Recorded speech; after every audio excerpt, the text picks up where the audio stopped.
I think we're just about ready to get switched over. I think our racers are all set up.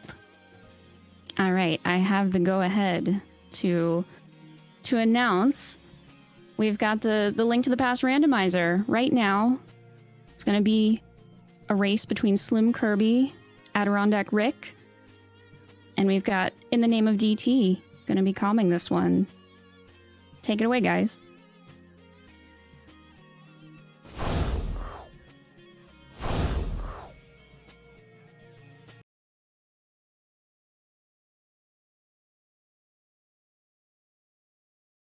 I never get tired of that transition screen, by the way. Just want to say, our art team is amazing. But yeah, go ahead and introduce yourselves, guys. And good luck on your race. Well, thank you, Fu. Good evening, everybody. I'm In the Name of DT, all set to commentate a really fantastic Link to the Past randomizer race. Oh boy, one of my favorite things to do, right? We've got Adirondack Rick, Slim Kirby coming at you with a Key Sanity seed. And once we get going, I'll explain all of the nuances and what that means and what our runners should really expect as we go through this. We have Iceman that will be tracking for us. And what that's going to mean is that you see all these items that are at the bottom right and bottom left of your screens that not only help all of you to know where our progress is, it's really going to be a huge benefit for me as well, because there's just so much to remember from this. So, with that being said, let me just let our runners know that we are ready to go, and we will be off on our way. Hope you're all good and set and hyped for this race. It's going to be great. So to start things off, the most basic, a randomizer is going to shuffle all of the item locations within the game. In this case, with the Link to the Past, 216 of those locations up for grabs. Key Sanity adds a little bit of an extra wrench into that, where, well, as the name implies, keys, such as small keys, big keys, as well as the maps and compasses in dungeons are also shuffled into that item pool. So normally in their own respective dungeons, they will now be out literally anywhere. There is a logic in place, so the seeds will always be beatable. But we'll discuss that as it comes up. It's sometimes difficult to follow, but this following more of an open mode format where you have the choice to start between Link's house and the Sanctuary. In this case, both runners starting from Link's house, finding a Moon Pearl right away as well, one of those most important items to get, obviously giving you full access to the Dark World so that you retain your Link form instead of the Bunny form.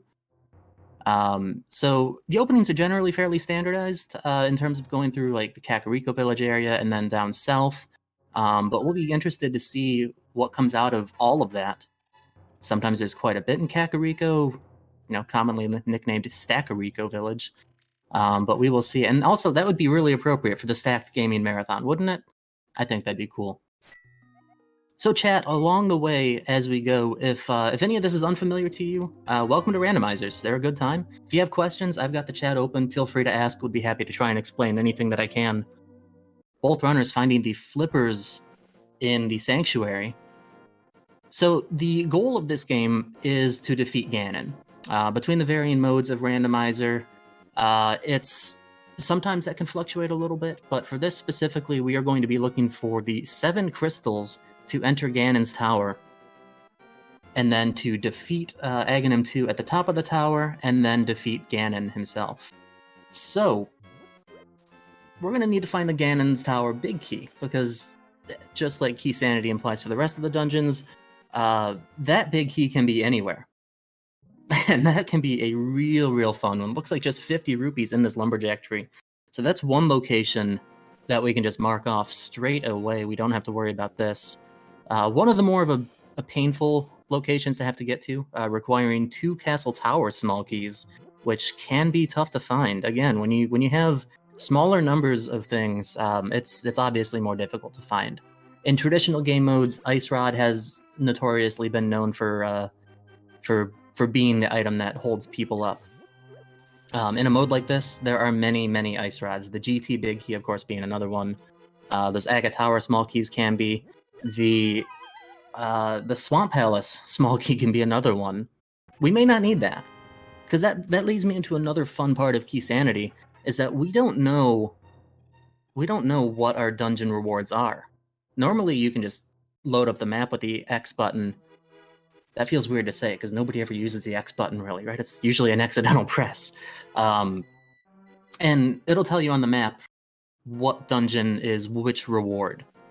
With Key Sanity, because the maps are in the item pool, we do not know, we will not know, with some exception, what a dungeon's reward is until we find the map for that dungeon. So Slim Kirby had picked up the cape in the Lost Woods, and Adirondack Rick heading through the Lost Woods right this moment. Slim starting down in southern Kakariko right now, presumably not enough money to, or doesn't have bombs right this moment, so starting in the northern parts of the village would be a tad less optimal, because there's a chance you won't find bombs there, and between Blind's Hut and the Kakariko Well, you do need a bomb for each of those, as well as the Chicken Hut. So generally a good idea here, I really like this, to just go down, buy some bombs, and know that you will be okay.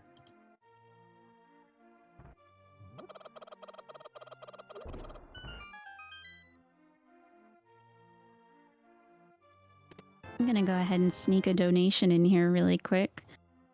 Go right ahead, sneak a few in.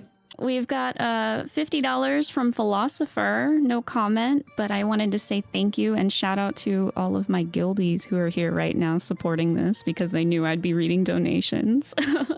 Love you guys. And we have $20 from Comb, no comment there either. And oh my goodness, I'm so sorry if I say this wrong. Genjarme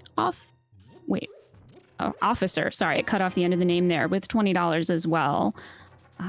Thank you so much.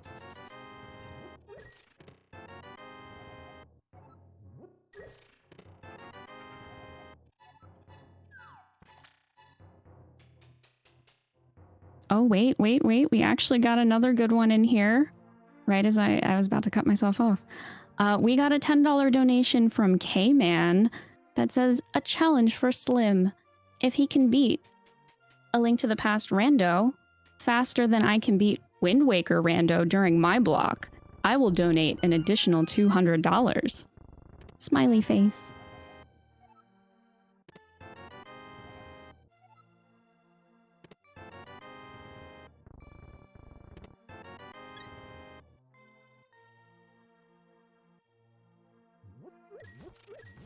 Also, just a quick update on our current poll for the Octoling choice for Splatoon 2.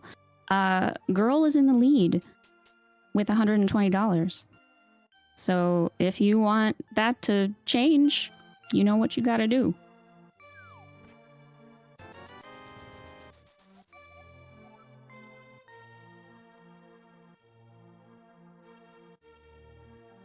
Apologies, folks. Just a slight technical issue with the Discord restream. Trying to work that out on the back end. But by all means, if there are more donations, if there's anything to plug for the moment, keep it coming. This is great. We are all caught up on the donations at the moment, but we are $122 into our $500 donation incentive for the Mega Man X4 all cutscenes incentive. So considering we just met the last one not that long ago, that's actually kind of huge. So thank you guys so much for that.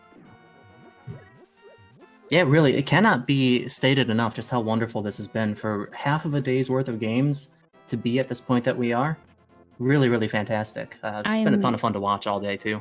I'm consistently blown away by this community. It comes together and just does the most amazing things on the regular, and every time I'm just astounded. So thank you, thank you, thank you. I'm gonna say it to death, but I mean it. Thank you.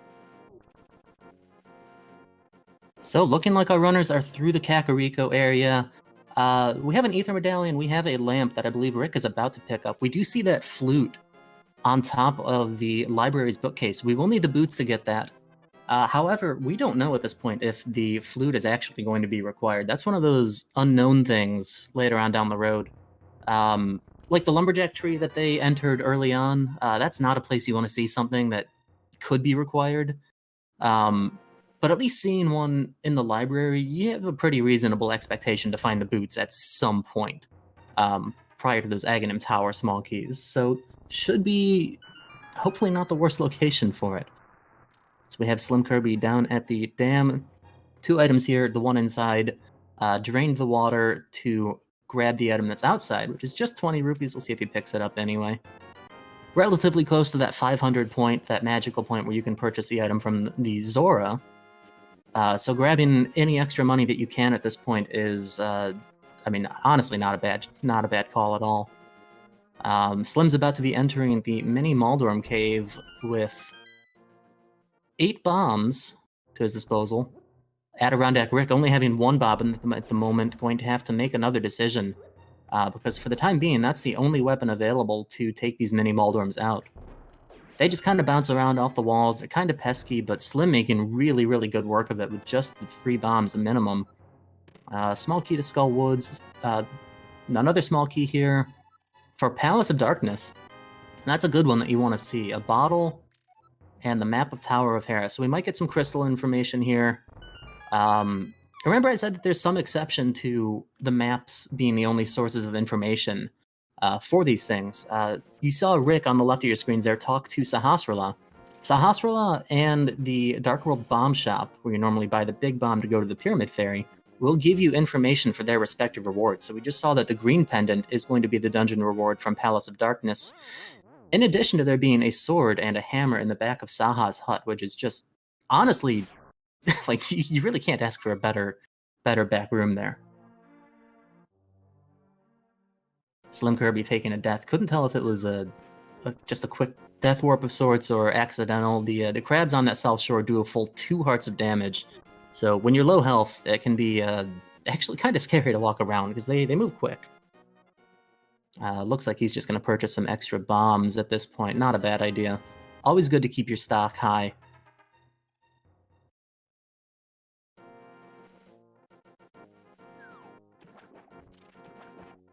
So I'm going to jump in here with some questions because Of course. I'm barely familiar with the requirements for Randomizer. I've attempted doing one myself and never finished the seed that I tried. So Okay, sure. I don't know a whole lot here, but what exactly are the items that are required for Go mode?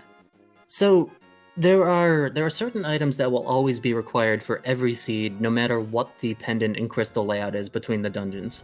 It's a pretty extensive list, and I'll probably miss 1 or 2 if I try right now. But depending on where the pendants lie, like if Turtle Rock and Misery Mire are both pendants, it's very possible to have a seed that does not require the Cane of Samaria. A simpler example, I guess, it relates to this here. The flute in the library.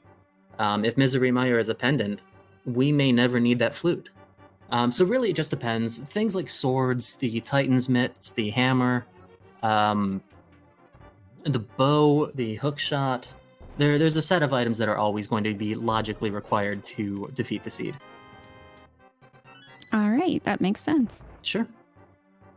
Once we get further down the road, it'll be much easier to determine what we're going to need, what items we may not need, what items we don't ever want to see.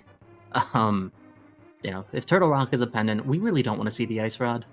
We really, really don't, but it might happen. I think that's the most impressive part of watching these randomizer races is how much knowledge the runners have to have of exactly where everything could be in the game, exactly what they might need for any given situation, and their ability to just reroute on the fly is just so impressive to me. Yeah, that's an absolutely huge part of this, is being able to route on the fly. There could be situations where if you're going in one direction and you find an item, it could completely change the direction that you go at that point. You might turn a 90-degree angle and go somewhere completely different.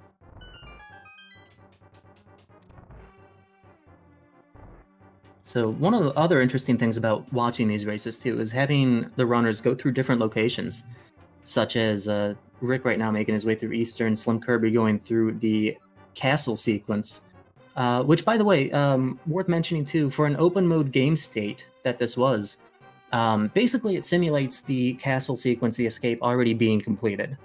So Zelda is not going to be in this cell. He's having a little bit of trouble with that green guard, which is kind of amusing. Because again, bombs are his only source of offense right at this moment. So that guy just kind of blocking the path was pretty amusing. Oh, yeah, that's right. I see Rick has a sword here, and Kirby does not. So Yeah, Rick does have a sword. Obviously super important, super helpful. And that is Slim Kirby just taking a Death Warp out. Having the lamp, he's got logical access to keep going through the escape sequence, but is, I guess, choosing not to go to Dark Cross. For whatever reason. Every runner has the reasons to choose to do things or not do things. It's possible I missed it even. Could have done it beforehand. Actually, this makes some sense too. If he's going to go to the back of escape, may be able to just go up through the front. I don't know if he has another small key remaining or not. He does, so yeah, he can just go to the Dark Cross from this way, and that would be just fine.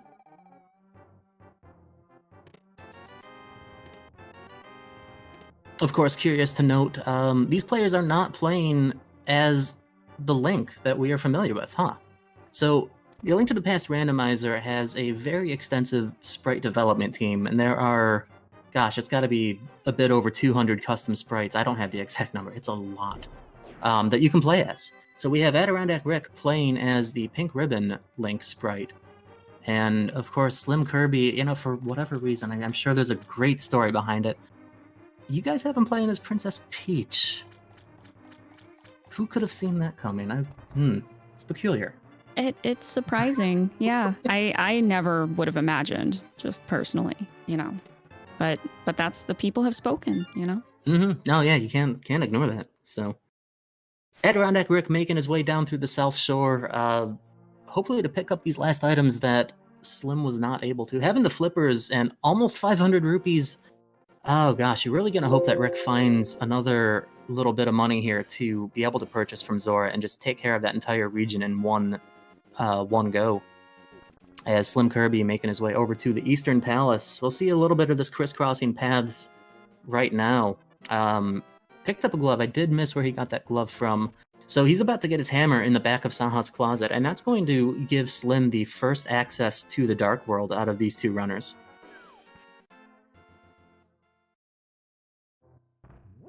And that's just a lot of fun. More and more overworld checks. We've got dungeons that we can try and go through. One of the other really interesting things about Key Sanity is the difference in value that it can provide for each dungeon. Skull Woods, for instance, probably right near the first portal that you'll see Slim Kirby take, unless he makes me eat my words. It is about dinner time, I guess. I don't have any alphabet soup, though. He is actually, I'm going to interrupt myself, talking about runners changing their directions on the fly. Commentators have to as well sometimes. So he grabbed that hammer from the back of Saha's closet, and he is just choosing to go to the Dark World. And it looks like he's actually going to go to the portal that I wasn't expecting him to go to. So yeah, words for dinner. Here we go. Anyway, Skullwoods and Key Sanity. In the open and standard modes, Skullwoods only has 2 items that you're looking for there, because maps and compasses and keys are all in place. So Skullwoods, instead of having 2 in Key Sanity, is going to have, I believe it's 8 items. So the value is quadrupled. And you'll see similar situations like that for different dungeons. Ultimately, they're all a bit more valuable to go to if you can, but others, the increase is just huge. It's really, really awesome. And that can affect routing. That can change why people go to certain directions and why they don't. But Slim Kirby down in what we call Hype Cave, due to previous versions of the game, of the randomizer, containing typically a lot of really good progression in this spot. And already we've seen a big key, the bow, and a small key for Palace of Darkness. The Palace of Darkness having the most small keys that we will see in the wild, 6 in total. And Palace of Darkness is a real interesting dungeon for Key Sanity, because you have 1 or 2 keys, depending on whether or not you have the bow. You can get a handful of items. If you have 3 keys, it just opens up even more. And if you have 4 keys, depending on how you route through it, that is actually enough to beat the dungeon and get everything. Of course, this takes into account having the big key as well. So Palace of Darkness is a dungeon in Key Sanity that runners may take a chance on early, or they may try and hold off until they get a couple of those extra keys, just to make it a little bit more worth their time. Adirondack Rick absolutely punting that Zora through the air, just playing baseball.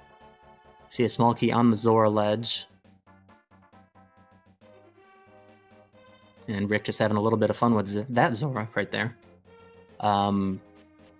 Still relatively low on health, at least on Slim's side. 6 for Rick is fairly comfortable, at least for early game. 4 hearts is a little bit scary in the Dark World. Slim, I do believe, does have the blue mail as well. So that'll never. No, Slim does not have the blue mail anymore.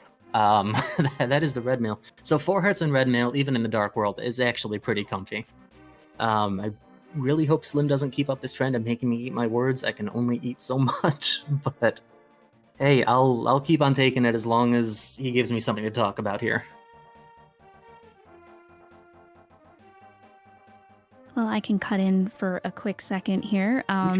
We have a $100 donation from Silly Person. Thank you for running this amazing event. Let's go, Adirondack Rick and Slim Kirby.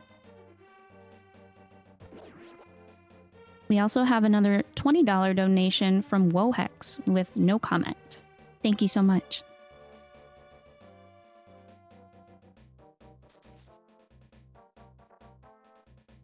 Let's go Rick and Slim Kirby indeed. 2 very good friends of mine. And Iceman Tracking, another very good friend of ours. So it's really cool that we've got this little event on this game that we basically all met each other from. Going back several years now. A Link to the Past randomizer has been a thing for honestly, it really feels like yesterday, but that's just not the case. I think it was summer of 2016 that I played my first seed. And then first tournament was spring of 2017, and there's just been more and more of the same each subsequent year. It's really been a lot of fun. I think what keeps a randomizer so interesting for so long, too, is that you're never playing the same game twice. So it just always helps keep it fresh. It definitely makes it interesting to watch. I love watching these races. I'm terrible at playing them, but they're so entertaining. Yeah, there's just so many possibilities for what can be where. And then for a mode like this, too, it honestly just amplifies it even more. So Slim Kirby has 3 Palace of Darkness keys. This is actually more than I had realized that he found. And that's really, really good. I think 3 is a very comfortable number, especially 20 minutes in, to make your first dip into this dungeon. There's going to be a lot here that he's going to be able to clear. Pretty much everything, actually. Does not have the big key for the dungeon, so no big chest, no Helmasaur King. But, and depending on how he routes, we'll see about bomb jumps and whatnot. Logically, of course, the game wants you to have all 6 keys before you can clear the dungeon. But that's just because the logic assumes that people are going to spend their keys in the worst way possible, and it accounts for that so that you don't lock yourself out of ever beating it. But if you know the tricks, there's a certain set of rules that are legal. There's a whole racing council dedicated to it. So there are ways to circumvent that to some degree. We see Adirondack Rick checking out Aghanim's Tower, which is not a bad idea when you're at the castle and you're going through this area, because there's a quick item here that you can get. The unfortunate thing is if you find a single small key for this dungeon, then you kind of have to start wondering, well, when do I come back? Because then that opens up a second item you can get. And it becomes an out-of-the-way location. But we'll see, it could be good. It's a heart container. That's not bad, but it's not progress.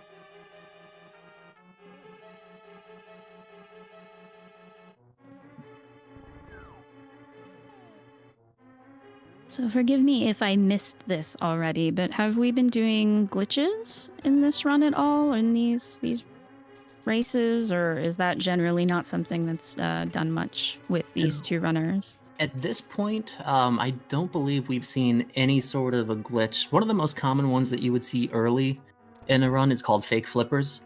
But since we got the actual flippers as basically one of our first items, we have not seen that. Otherwise, we really haven't been in a position to do a whole lot of glitches that are allowed within the racing rule sets. That's fair, yeah. The fake flippers and I think bomb jumping are the only two that I'm super familiar with, so wasn't sure. Fair enough.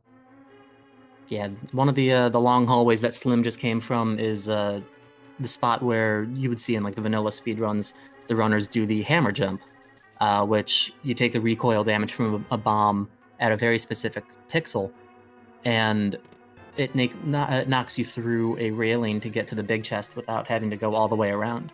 So it's a pretty good time save in the vanilla speedrun. And it certainly has its uses in the randomizer, especially in Key Sanity, because it does save you a small key entirely, effectively taking the required keys down from 6 to 5 for the Palace of Darkness.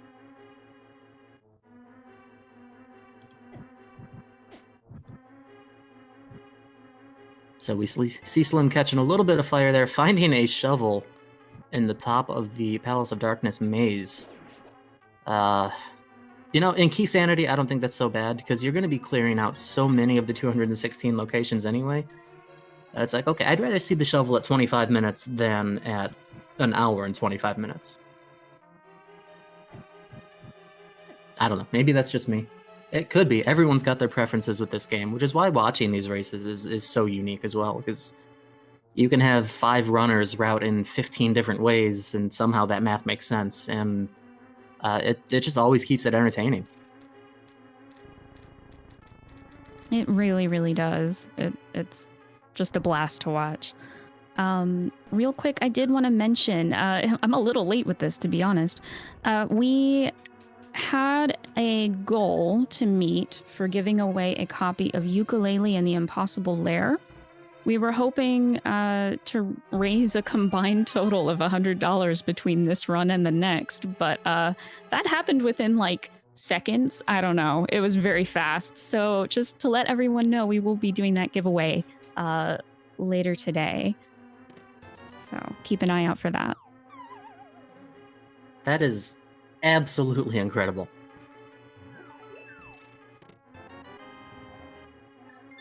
And while I've got a quick moment in the action of the run too, I would like to give a shout out to somebody that, as I was watching this marathon earlier today, made a very accurate comment that the runners are essentially the stars of the show. You can't have a marathon without runners. You can also not have a marathon without tech and behind the scenes, so understandable that he may not have wanted to pat himself on the back, but I will pat Odin's back right here. Odin's back has done a remarkable job getting this up and running and making this the event that it is, so shout outs to him. Agreed. He has done a fantastic job at organizing this. Thank you so much, Odin.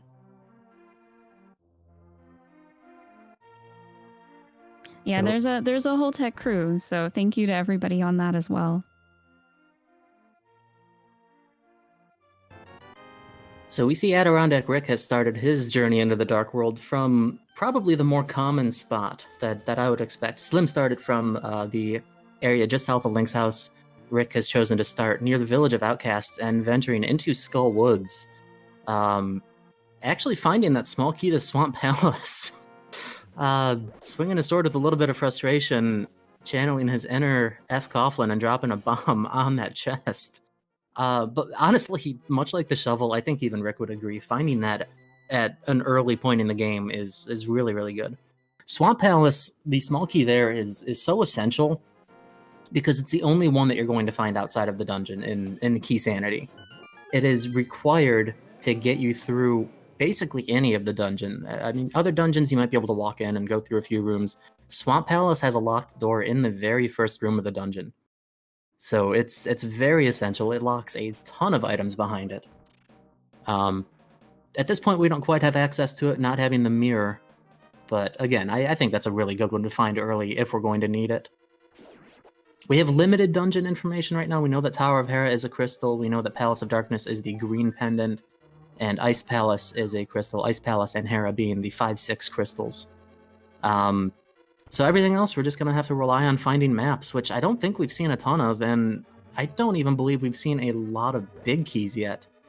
All in all, I think we've got a pretty comfortable item loadout, though. We've got the bow and hammer, even arguably the flippers, although they haven't been too much use yet. But Adirondack Rick finding one that's really, really important right now in the pinball room of Skull Woods, the Titan's Mitts, which is absolutely, it's one of those items that's always required. No matter what the seed throws at you, you are always going to need this item. What exactly we're going to need it for? That depends. We don't know for sure where we're going to have to head to. Even right this moment, I would argue it doesn't help too much. It's going to open up a couple of small locations. It'll allow us to take the blacksmith home and take care of that sequence, which would be a slow sequence without the magic mirror. We would have to save and quit and essentially walk him home. But for the time being, that is about all that does for us. And we see Slim Kirby just not even wanting to deal with that room, just using Ether to quickly take out every enemy in that room and just make it very safe to travel through. Adirondack Rick starting through the Village of Outcasts, what we call C-shaped house, finding a map. Could be some new information for Pod. Oh no, we already know that. Thank you, game.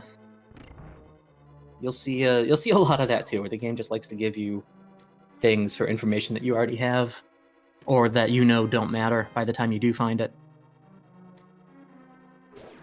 Opening Thieves Town, I'd imagine he'll go in. No big key yet. Or does he have the big key? I can't quite tell. The tracker's a little bit small. But if nothing else, Thieves Town is very quick 4 items to get at this point in the game. Taking a little bit of a trip south first to hit the bombable hut, as some people call the brewery. And just grabbing one more item out of Village of Outcasts. Never know, could be something that helps you out. Could be the boots, could make everything faster. Could be a small key for Thieves Town, but he is going to head back in. Or head in for the first time, I should say. As Slim just finding that small key for Ganon's Tower in the Skullwood's big chest.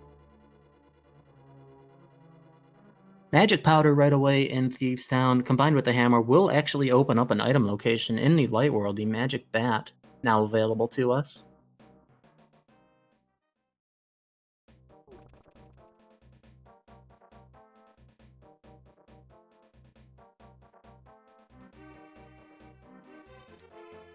This may be a silly question, but in terms of like completing the run, is there a general amount of heart containers that these runners are looking to have by the time they do that, or can they kind of just work with whatever they've got? I think the easy answer is that they're going to have to work with whatever they have. I mean, true, but yeah. Yeah, no, that's a good question. Obviously, this game has people playing it from all sorts of skill levels. There are certain races, like spoiler log races, that is in the ladder racing system right now, where people have access to the game spoiler log and they're able to create their own route. And you'll see a lot of like really high end runners outright skipping heart containers beyond maybe 1 or 2. So they might finish with 5 or 6 heart containers in that run. Slim and Rick are very comfortable with the game, very familiar with it. Not to mention both having at least 1 mail upgrade right this moment. So it's not going to be a huge thing on their mind. Far more often than not, just as you go through the game, you're going to find enough health at some point, or at least the safety, like the magic powder. But yeah, like right this moment, Slim sitting on 5 hearts and red mail. Most enemies aren't going to do more than a full heart of damage to him at this point. So he's at least safe for the time being, but as time goes on, he's going to find more health, and it's just going to all in all be fairly comfortable for both of them.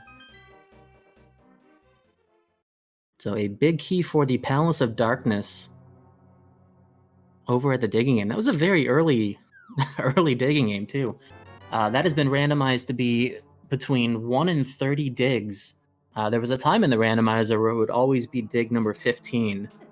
And of course, in the vanilla game, there's a heart piece there that is not 1 through 30 digs. It'll just either show up or it won't.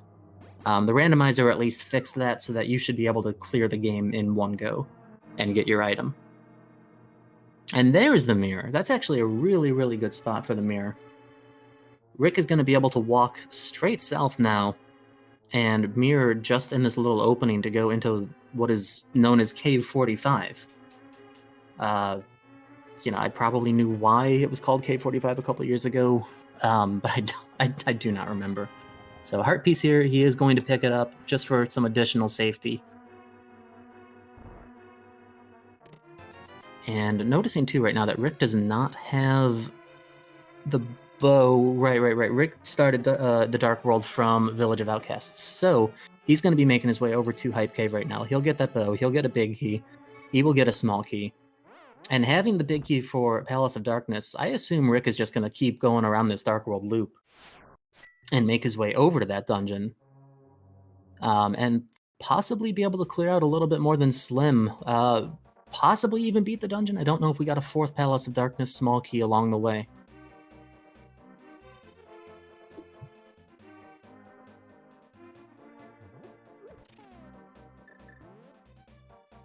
But Slim Kirby taking these Titan's mitts right over to the hammer pegs. Just going for a quick item. And a lot of this right now is just going to be Slim going to where Rick presently is. And Rick, I assume, heading to where Slim was. So that's another thing that typically happens in these races. You only get so much time in the beginning before the runners start to cross over their routes. Slim's route on this path is going to be quite a bit shorter, though, since he has already done Hype Cave and gone through as much of Palace of Darkness as he could. So I wouldn't be too surprised if after he gets that mirror, he walks back up here and goes for the blacksmith. At least that could easily be something on his mind. He'll have the ability to take care of that entire side quest. But that being said, since we're going to see the runners kind of flip-flop locations here, if there's any donations, now would be a fantastic time. We do have one from Gamer David. He donates $10 and says, ALTTPR hype. Gotta root for my man Slim, but Rick is also a great runner, so it's gonna be neat seeing which one of these guys manages to take the win. Also, we are now officially more than halfway through our incentive for the Mega Man X4 All cutscenes incentive. So keep those donations coming so we can see the cringe. It's more funny than cringe, though, but the cutscenes are so good. They're so good, guys. We can do it, I believe.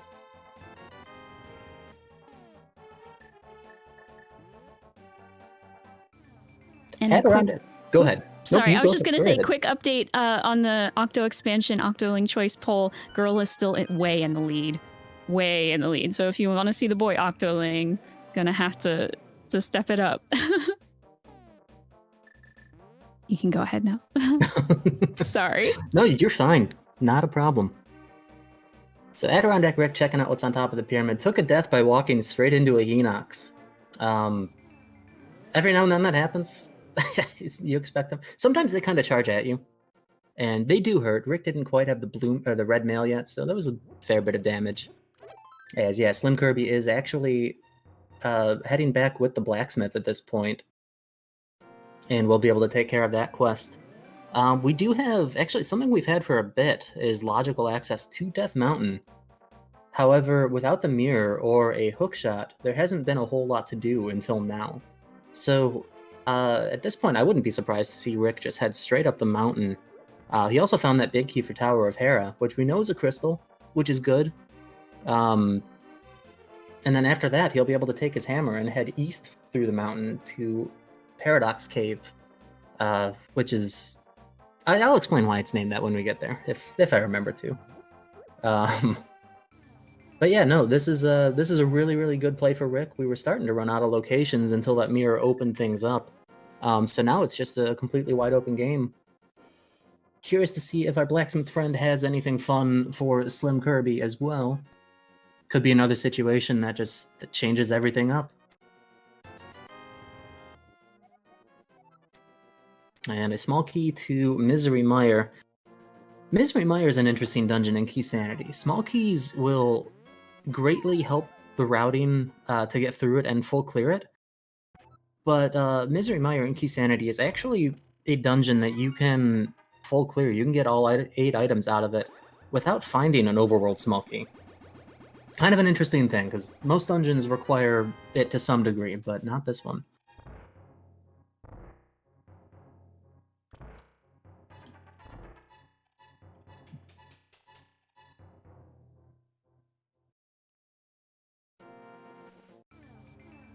Did I see that correctly? That the magic bat just gave rupees? Oh, you sure did. Oh. That magic bat rarely gives an item that we want. Oh, that's unfortunate. Rupees really aren't even a concern at this point. Slim's sitting over 1,000 right now. You could effectively buy the entire game's worth of required spending twice. It would be pretty close for that. So yeah, not the most helpful. But... yeah, it's only the beginning of the run where that really matters, right? And they have that routed out pretty much. Mm-hmm. Yeah, it can be critical early on. Like when you're going through Kakariko, there's 3 locations there that require bombs to check. So having 50 early on is helpful, but then if you spend the 50, will you get the 100 that you need to buy from the bottle vendor at the same time that you're there? So it's kind of up in the air, but generally it's pretty okay. Rupees aren't an issue for routing too often, I would say. It's just that when they are, it's at the most inconvenient times. Oh, of course. Of course. Speaking of rupees, we have some people donating their hard-earned rupees for a good cause. We got $56 from Summer B76 saying, "Keep up the great work and amazing show for a very important cause. Love the participation, hype, and gaming skills being put on display." Thank you so much. And we have $20 from the Pasta King. "This is a great event for a great cause, and on top of that, it involves many cool people I've shared fond memories with, like my friends from Crystal Star Studio. I'll definitely stop by and chat at various points this weekend. There better be no skipped X4 cutscenes." I agree.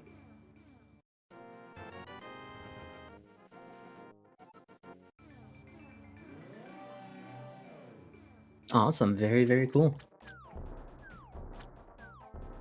Slim Kirby stopping at the Lake Hylia Island, picks up his big key for the Tower of Hera. And combined with that mirror, that's going to be some really, really good incentive for Slim to head up that mountain as well.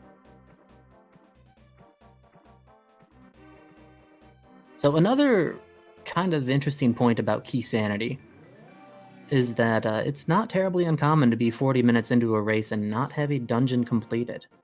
Normally, in an open or standard mode, you might expect to have 1 or 2, maybe 3 dungeons completed right now. But with Key Sanity, of course, we don't have, as the name implies, we do not have the keys to beat these dungeons. And in some cases, we don't have the item loadout, even if we had the keys. So it's really just a big old game of keep on searching. As I'd said just a little bit ago, there are 216 item locations in this game mode that are shuffled around. And we're going to see item collection rates toward the end of the game, probably right around that 200 mark. 190 to 200 is probably pretty common. Adirondack Rick taking care of the boss of Tower of Hera, the Maldorm. Having that hammer is pretty nice. The hitbox on the hammer is a little bit strange, but 3 quick hammers to the tail, and that's all. Otherwise, it would have been 6 slashes or spins with the fighter sword. Just a 20 rupee from Maldorm. So nothing great here in terms of items, but we did get a crystal. And that crystal, of course, is very direct progression to our final goal. We will see Slim check the catfish location. I actually don't recall if Rick had made it up here or not.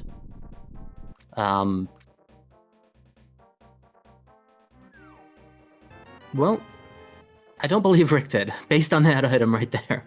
Cane of Samaria from the catfish, another item that may or may not be required, depending on pendant or crystal layout. Slim, you are a mountain right now. But a very, very helpful one to navigate through other certain dungeons, such as Ice Palace, for reasons that I'll explain again once we get there.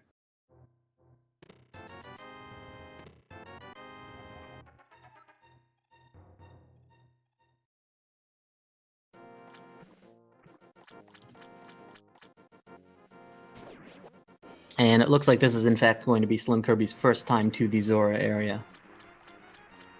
So there was a small key up on the ledge. Don't quite remember what Maldorm had. Rick just getting another bottle with a B from the Tower of Hera big chest. They are all the buzz in Hyrule right now. Oh no. Feel like I had to say that for the chat's behalf. No, that's totally fine. One of the most important things of A Link to the Past rando commentary is bad jokes. So, Honestly, I'm here for it. But I had to do that because I know that's what chat's thinking right now. Right. It's a call and response. I had the call. That was the appropriate response. It's true. So done with Tower of Hera, Adirondack Rick on the east side of Death Mountain, going through Spiral Cave, so aptly named because it is. We'll drop through this hole in the middle of the room. There's an item below it. And then through Paradox Cave on the just to the right of that, there's going to be another 7 items we can get. It's called Paradox Cave because where you enter from the bottom of the mountain, at least on the outside, is actually the middle of the cave. And if you enter from what would be the mid entrance in the overworld, you're actually in the bottom of the cave. So hence Paradox Cave. If this game were full 3D, I'm sure it would make a lot more sense. Might not be a confusion at that point. But away we go. That's why it is what it is. 7 items here, though, like I said, really, really kind of... It's kind of tough to call it a good check, even. I'm tripping on my words. Like, it's just one of those things that every runner is going to check, right? It's just immediately in Rick's path. So heart piece, another heart piece. So sitting comfy at 8 hearts and red mail right now. He also has the Titan's Mitts, which is going to open up 2 items in Super Bunny Cave. Which, again, everything in this game has a reason for its name. Once we get there, I can go ahead and explain that as well. I'm definitely intrigued by a Super Bunny Cave. For anyone who knows me, my ears perked up a little bit at that one. So Okay. So we're getting a Master Sword out of Paradox Cave. Good offense upgrade. Compass for Ice Palace isn't really a big deal. We do have a map, though, for Skull Woods, which I believe is going to be new information. Skull Woods, not a beatable dungeon right this moment, because we do not have the Fire Rod. That is actually one of 2 dungeons within the randomizer that we don't need the big key to necessarily complete, depending on where other items are. In vanilla, the Swamp Palace big key locks the hookshot, which locks the back of the dungeon. In vanilla, the Skull Woods big key locks the Fire Rod, which locks the back of the dungeon. So with randomizer, you find those items in different places. You don't need a big key. Going to be real interesting to see, actually, what the Turtle Rock medallion requirement is. If it's Ether, Rick will be able to simply open the dungeon, but Slim Kirby, once he gets over there, having Cane of Samaria, would actually be able to go in. And assuming that we have a TR small key, which I believe our runners have at least one, it is Ether. This is interesting. It's actually not a bad check to go into quickly. In just a regular standard or open mode game, you would want to have the Fire Rod because there are 2 items directly locked behind it in the beginning. But being Key Sanity, most of the dungeon is just simply locked behind keys. So it's actually pretty easy to get through. So Adirondack Rick going through Super Bunny Cave from the top. It has this name because if you were to enter from the bottom, I guess maybe from the top, that's too much thought right now. Anyway, you go through this dungeon. If you didn't have the Moon Pearl, you would still be able to get those 2 checks that Adirondack Rick just picked up. The reason for that is because there's a glitch within the game where if you fall through a pit in the bunny form, you will have a state known as Super Bunny, where you can swing a sword, you can push A to pick things up, and that also means you can open treasure chests. So basically, it's just a way for you to be able to get a couple of Dark World locations without having the Moon Pearl. So that is pretty cool. Sure is. It's one of those tricks that you do see from time to time in the randomizer.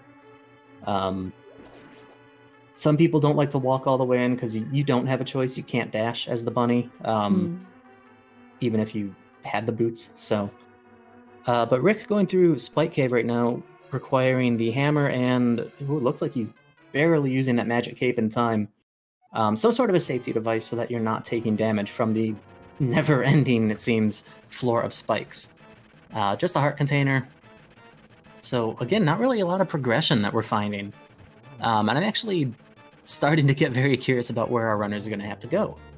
We have a Palace of Darkness big key. We have not seen what's beyond that. I don't believe that Rick has actually been to Palace of Darkness at all.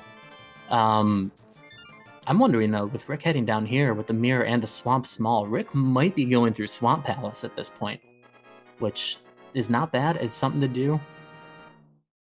If there's anybody that hasn't played the randomizer or is interested in it or has played it to some extent, one of the best things that you can do is just keep going. Just keep moving. If you know you have checks, keep moving. You'll get them. That's really the main point of it. He is going to Palace of Darkness, however, just using a very different portal than I would have expected him to do for that. And that's okay. I don't think that there's a huge time difference in this routing, so it's really not a big deal. But this is a race, right? It's a friendly race, but it's a race. We got two runners trying to get to the end first, so seconds matter. Myself and Rick and Slim have had some experience as administrators for the main community tournament of this game, and it's not unheard of to see ties and have the game finish within a couple of seconds of each other. So seconds do matter. Now, at this point in the race, is it... They look pretty close to me. They both have very similar item layouts based on the tracker. So it's kind of... I would guess there's not really a clear person in the lead right now, right? Absolutely not. No, there's no way to tell who was going to be ahead. There are... And like in this case, right this moment, and I was actually going to talk about this, but this is perfect. Rick has I would say a slight advantage going through Palace of Darkness because he has the big key for it, whereas when Slim Kirby came through here, he did not. So that gives Rick another... he can at least open up the big chest. If he really wanted to spend his keys in a certain way, he could just go and defeat the Helmasaur King, the boss of this dungeon. Personally, I wouldn't recommend that right now, but especially because it's not a crystal. But if he were to have one more small key for this dungeon, then there would be ways to route through it, utilizing the hammer jump that I mentioned before, to only have to spend 4 small keys. So there's always a lot of different variables in determining ultimately who's ahead and who's behind or who has a slight advantage. Like the Palace of Darkness big key thing right now is a slight advantage for Rick having to be here the one time. But in terms of the overall progress on the seed, I would say we're dead even. It's very, very close. Because if there winds up being nothing in this dungeon, like in that big chest, then that big key's not an immediate advantage for Rick anymore. And he's spending several minutes in this dungeon doing something that Slim has already done, effectively giving Slim time to catch up on things that Rick has already done. I hope that makes sense. That was an absolute several mouthfuls of words. So. It kind of has to be, but it made sense to me. Hopefully it made sense to chat. Yeah, I'm just going to keep throwing out questions as they pop into my head because that's totally fine. I feel like I'm not the only one here who's like, I'm not totally familiar with this. So and that's completely fine. I thoroughly enjoy talking about this game and helping people understand it and trying to make sense of convoluted situations. So by all means, that's a ton of fun for me to sit here and just ramble on about this. That's excellent. We love to hear that. So forgive me if this was talked about already, because honestly, my head's been all over the place trying to look at different stuff. Did we explain explicitly what key sanity is? Like, I know we've been talking about it and like talking about how that's been affecting them a little bit, but did we ever just straight up say like this is what key sanity is versus a regular randomizer? You know what? We did, but it was 52 minutes and 30 seconds ago. So I think it's time for a recap. We might have some new folks coming into the chat, some new faces that might have missed the intro. So The Legend of Zelda: A Link to the Past randomizer takes 216 item locations and shuffles them around. I'm going to interrupt myself quickly because I just saw Rick pick up the Ganon's Tower big key in the Palace of Darkness. Slim will have that. I must have missed that his first time through. That is a very, very good item to find.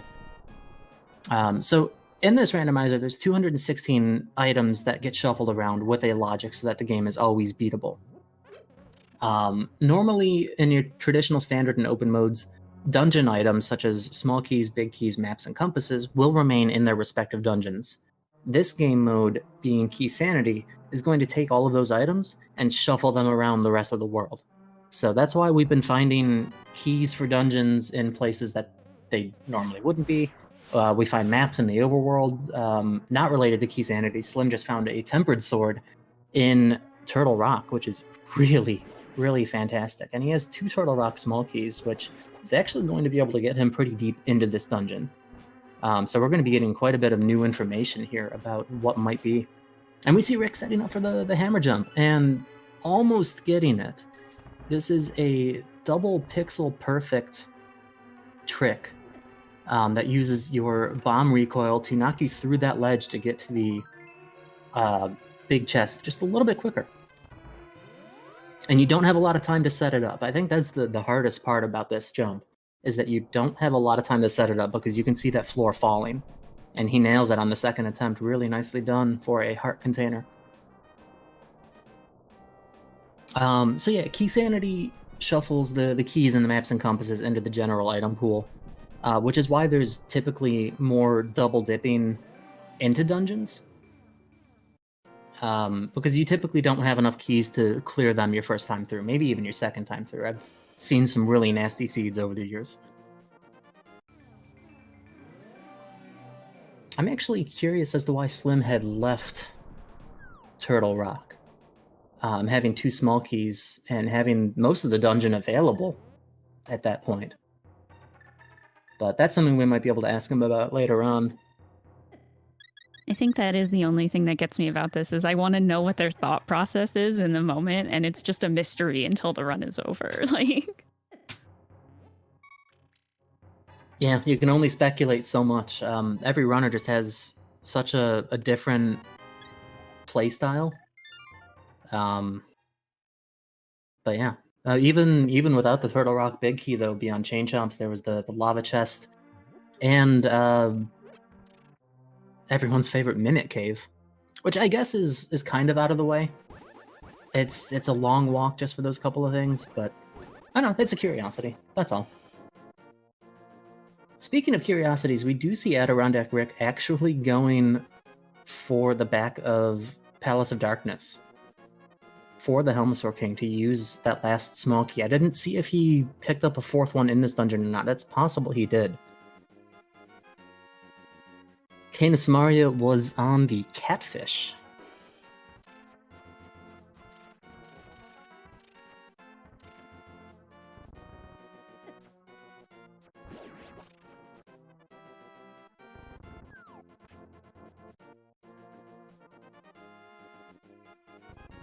Slim Kirby appears to be heading to Eastern Palace. I know that Rick went through there earlier. I guess at this point, if Slim's going there, he hasn't been there prior to this. But, gosh, it's not gonna lie, it's tough to keep up with everything that's going on between 2 screens. It's quite a challenge. There will be things that I miss, such as that detail. Couldn't tell if that chest was closed, but yeah, no, this would be Slim Kirby's first time into Eastern Palace. And we're gonna have our second boss fight coming up. Both runners have... Oh, there's the big key for thieves just sitting right there. Well, that's nice. That's actually really good. Helmosaur King, though, for Adirondack Rick, is going to take 17 hits with the hammer on this mask, or 5 bombs, if you're ever playing a game mode that shuffles bosses and you don't have the hammer. You see Rick holding out the sword, and there's actually a couple of reasons for that. One, it actually extends the hitbox of the hammer, making the fight a little bit easier. It keeps you facing the same direction after each hammer hit as well, so you don't have to constantly turn around. But all in all, really, that was a fantastic fight from Adirondack Rick, taking down the Helmasaur King for the Book of Medora as a reward and a green pendant. You want to talk about times where you wonder what's going through a runner's head? This would be one of them, because, I mean, on one hand, you got to chase stuff down with the book. There's nothing nearby that it has any immediate use for. But when you're getting this late into the progression chain, it does open up some stuff. Both the Bombos tablet and Ether tablets are available, as well as it opening Desert Palace, which we do have the big key for, so it is another completable dungeon. We'll be able to get a couple of items out of it. Take a look at what's on the Desert Torch, see if we really do need the boots for anything.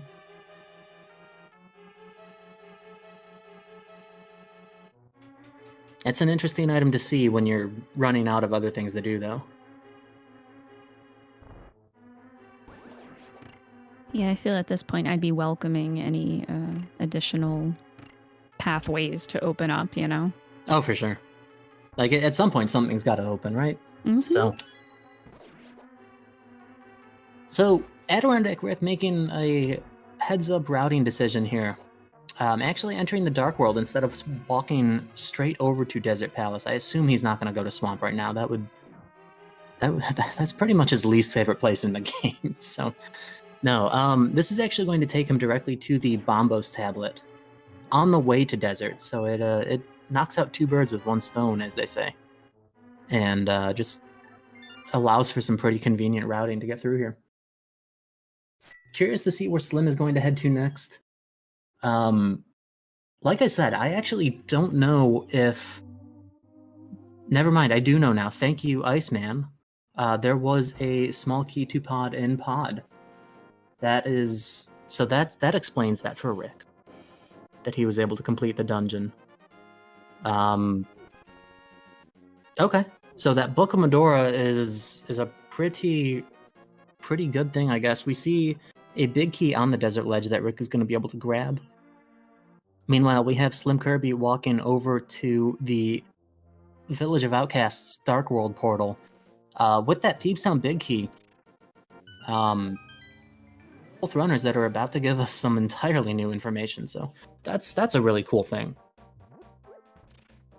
There hasn't actually, I mean, aside from the Death Mountain and overworld travel, there hasn't actually been a whole lot of overlap in routes. Each of these runners have been pretty good about doing things that the other has not. And that actually makes a really exciting race to commentate. It keeps the mysteriousness of it up as well. And I guess at some point Rick picked up a small key for Desert Palace, so we can go right through this. This is excellent. Bombos medallion. Okay, you know what? That has another immediate use. That's going to give us access into... Hold on, there's a big key for Eastern, so we can just head straight back over there after this if we really wanted to. But that Bombos medallion is going to give us access to Ice Palace, and Ice Palace is a dungeon that I am not going to try to explain any logic for, because there are so many ways to circumvent it that it kind of doesn't matter. Obviously, understanding the logic is a good thing if you're able to, but Ice Palace is exceptionally confusing. I feel like that's the dungeon I struggled the most with playing this game casually for the first time. That is a very, very common feeling. There's some very convoluted switch puzzles that you have to go through and basically do a couple of laps through the dungeon in order to complete it in vanilla. So it's understandably a really confusing dungeon. The randomizer actually simplifies it a lot, because there are ways to kind of break out of that loop.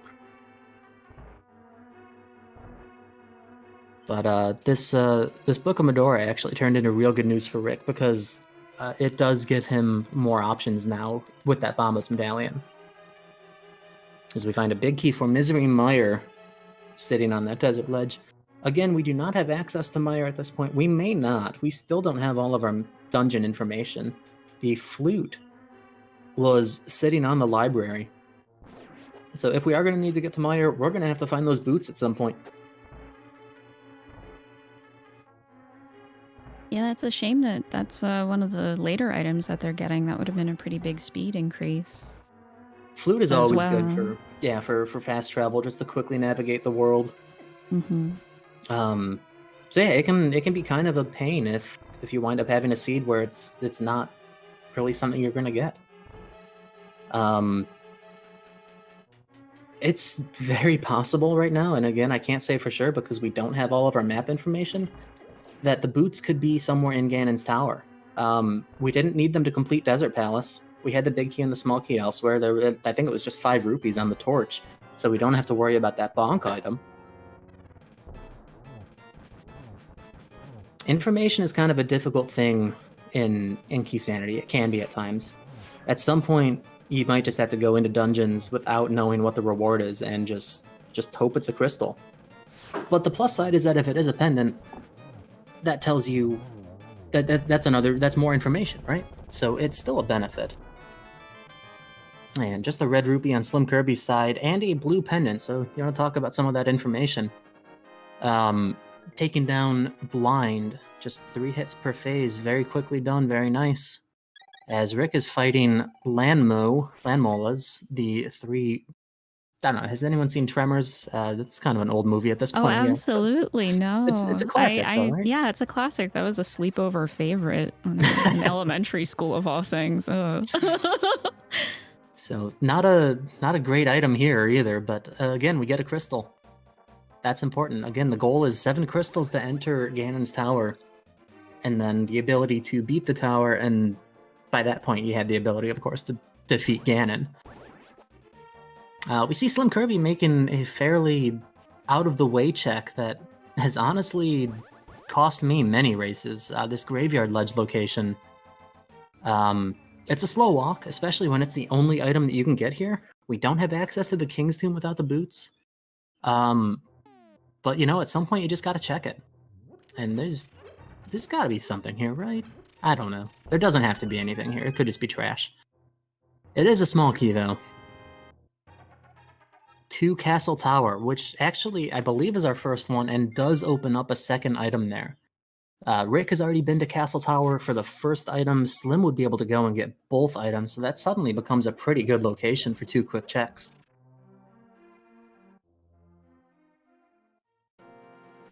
I have a donation here from Yes, go right ahead. Pool Float, sending $20 and saying, "Got a root for my good buddy Rick in his game of Hyrule 52 pickup, while also supporting charity. Shout out to the awesome commentary crew and DT's bad jokes." I think there's only been like one bad joke, right? So far that I've caught, yeah. We're at the hour mark. I'd say we're due for another one we're probably due soon, for right? another one. I can't do it on the fly. Yeah, no, it's fine. You've got time. But I did want to mention really quick that we are, I think, just a little under $175 away from meeting our next incentive for those cutscenes. So if anybody needs a reason to donate, I noticed some people in chat saying they wanted me to say some mildly cursed things that are totally normal in our friend group, but that I refuse to say on a regular basis. This is your chance. This is your chance to get me to say some dumb stuff that I normally would never utter. Nothing inappropriate, mind you, but just the normal snack and pixel and monkey isms, if you want to throw those out there. Now's a good time, good cause. Just saying.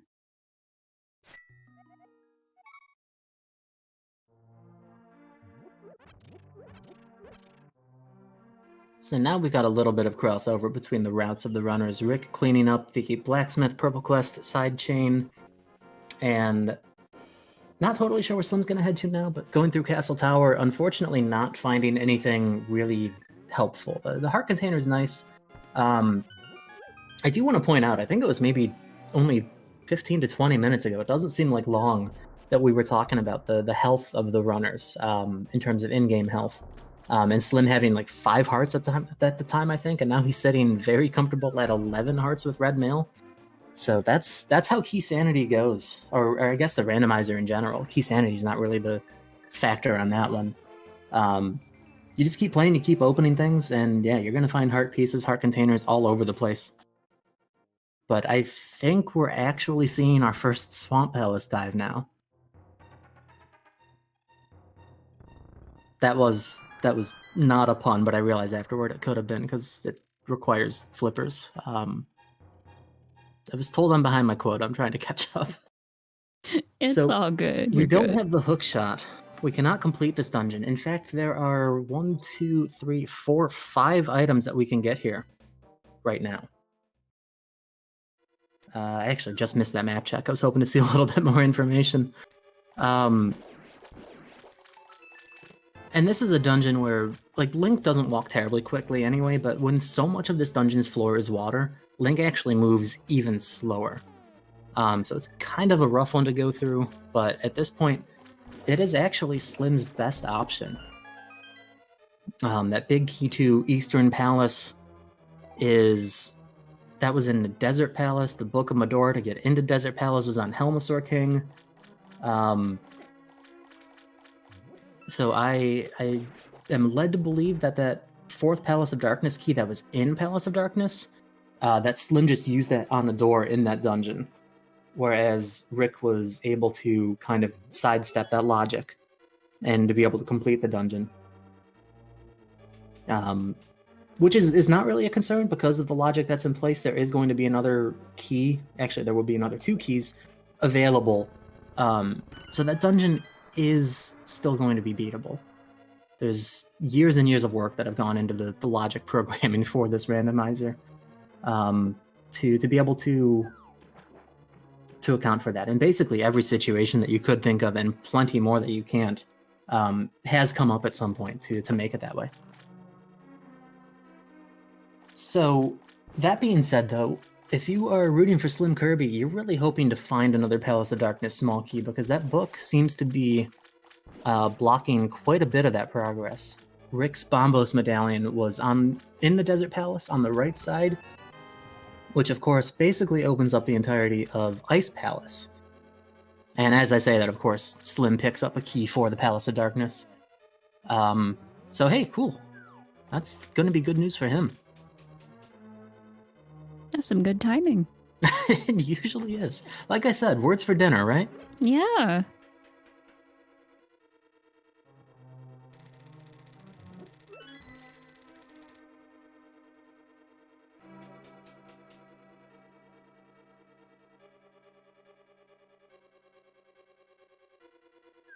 So right now Rick is slightly ahead in a way with the items that he has.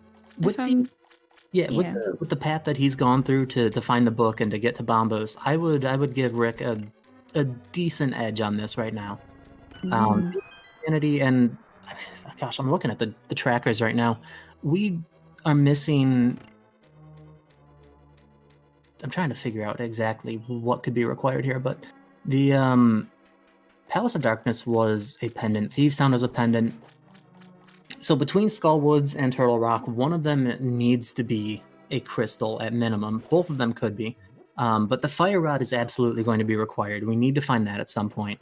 Hookshot, of course, is absolutely going to be required. Slim Kirby has the Cane of Samaria and a better sword. 2 things that are going to make... looking back on this, Rick actually kind of isolated the Catfish location then.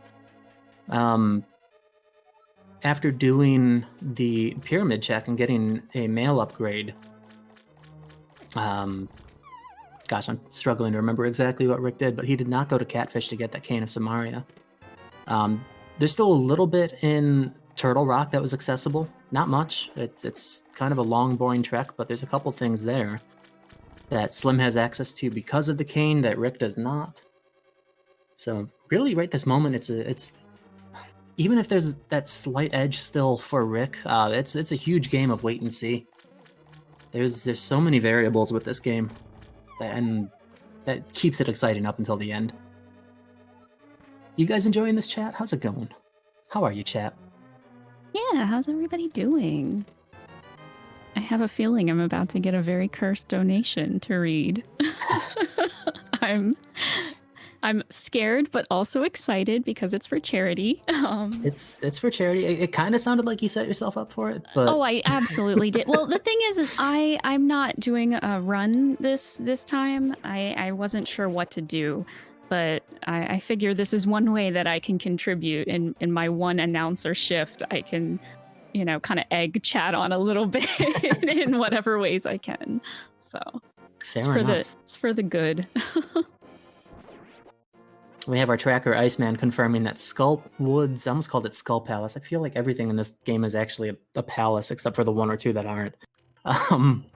One's a tower, I guess, and one is woods. So one is a mire and one is a rock. There we go. That's the dungeon layout. So Skull Woods is a crystal. That fire rod might have to come up sooner rather than later. It depends on what's in Ice Palace, but we have Slim Kirby picking up the hook shot in Agana's Cave, which is another location that can be isolated. I mean, we're picking that up at almost the 75-minute mark. He's another point where you might want to know what's on the runners' minds. I don't know if it would be safe for stream after he just left Swamp Palace. But I think we're going to see him head straight back there, and that's probably the most reasonable thing you could do right now. There's another 4 items in the back of the dungeon that are all fairly close together, including the boss, Argus.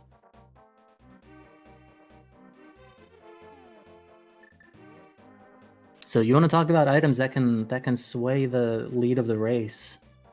That is one of them. The thing is, for Rick, in addition to having Ice Palace, which I suspect he'll probably go there next, because he should be able to route around any Samaria and hookshot requirements. Kane Samaria and Hookshot are both in, I would honestly say, pretty equally isolated locations.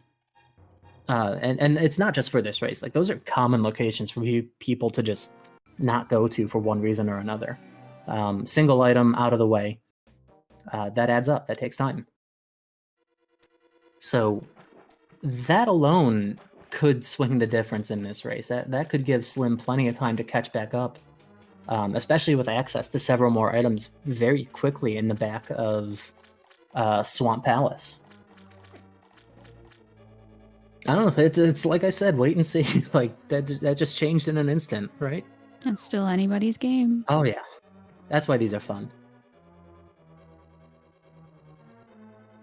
So, sorry, we always do that at the same time. I asked for it and I got it. We got $10 from Snack's friend. I can't keep a straight face right now. This is going to be difficult. Thank you, Foo, for keeping us in the know with those based questies of the day. She's the best. Except when she hates us. Want to give a special shout out to my boy Kage Jables. Keep up the Kaswoochies, Slim and Rick. Thanks, I hate it. I don't know what any of that means, but it sounds fantastic. So Adirondack Rick actually wound up going straight over to Agana's Cave and getting that hook shot. So yeah, as chat pointed out, once again, words for dinner for me. And Adirondack Rick is also going to be heading straight back into Swamp Palace. Hookshot's going to make Ice Palace quite a bit more convenient once we get there too. Depending on routing through the dungeon. Hookshot's just a great item to have. Immediately finding the big key for this dungeon in the back of this dungeon. You know what? That's not bad. If you're going to find a big key, find it in the dungeon that you're in, because you can just full clear it. Slim Curve, you're having a little bit of trouble with that stairs. There's actually a glitch on that staircase that's in the vanilla game as well that will send you straight back down once. There is a way to get around that happening, but as far as I know, the only way requires the boots and just a heart piece in the big chest, so nothing too special, but we've got 2 more locations to go in this dungeon. It's pretty awesome to see them in like the same place at the same time finally. Like, they kind of did opposites for a little while, so this is pretty neat. Yeah, and after this dungeon too, they're pretty much going to be forced to go back onto different paths. And that's just because of the items that one has that the other doesn't. Like right this moment, Rick cannot go up into Turtle Rock the way that Slim would have access to, and Slim cannot go. Oh, Rick, you forgot the small key. Slim cannot go into Ice Palace right now because of not having the Bombos Medallion or Fire Rod to defeat an enemy in the first room that requires one of those two items. Unless, of course, Fire Rod is still like on Argus or something, which I guess is possible.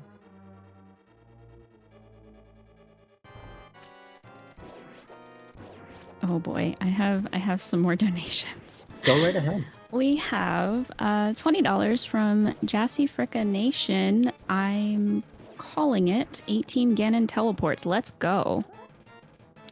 We have $50 from Geeky Fried Rice. Sending much love. Thank you for putting this marathon together and for supporting a great cause. Let's see. We have Chulzy91 sending $10 and saying, y'all, the Sanrio Animal Crossing villager Rilla needs help. I can't stop laughing at her face. Here's $10 towards her hot girl summer. Thank you, Chulzy.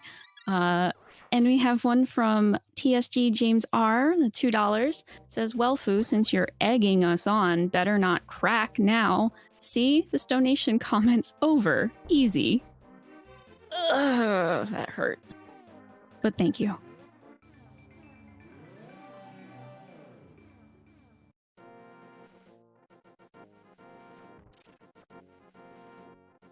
So with Swamp Palace completed for Slim Kirby, I believe he's going to be making his first check over to Ice Rod Cave after that unfortunate death early into the seed.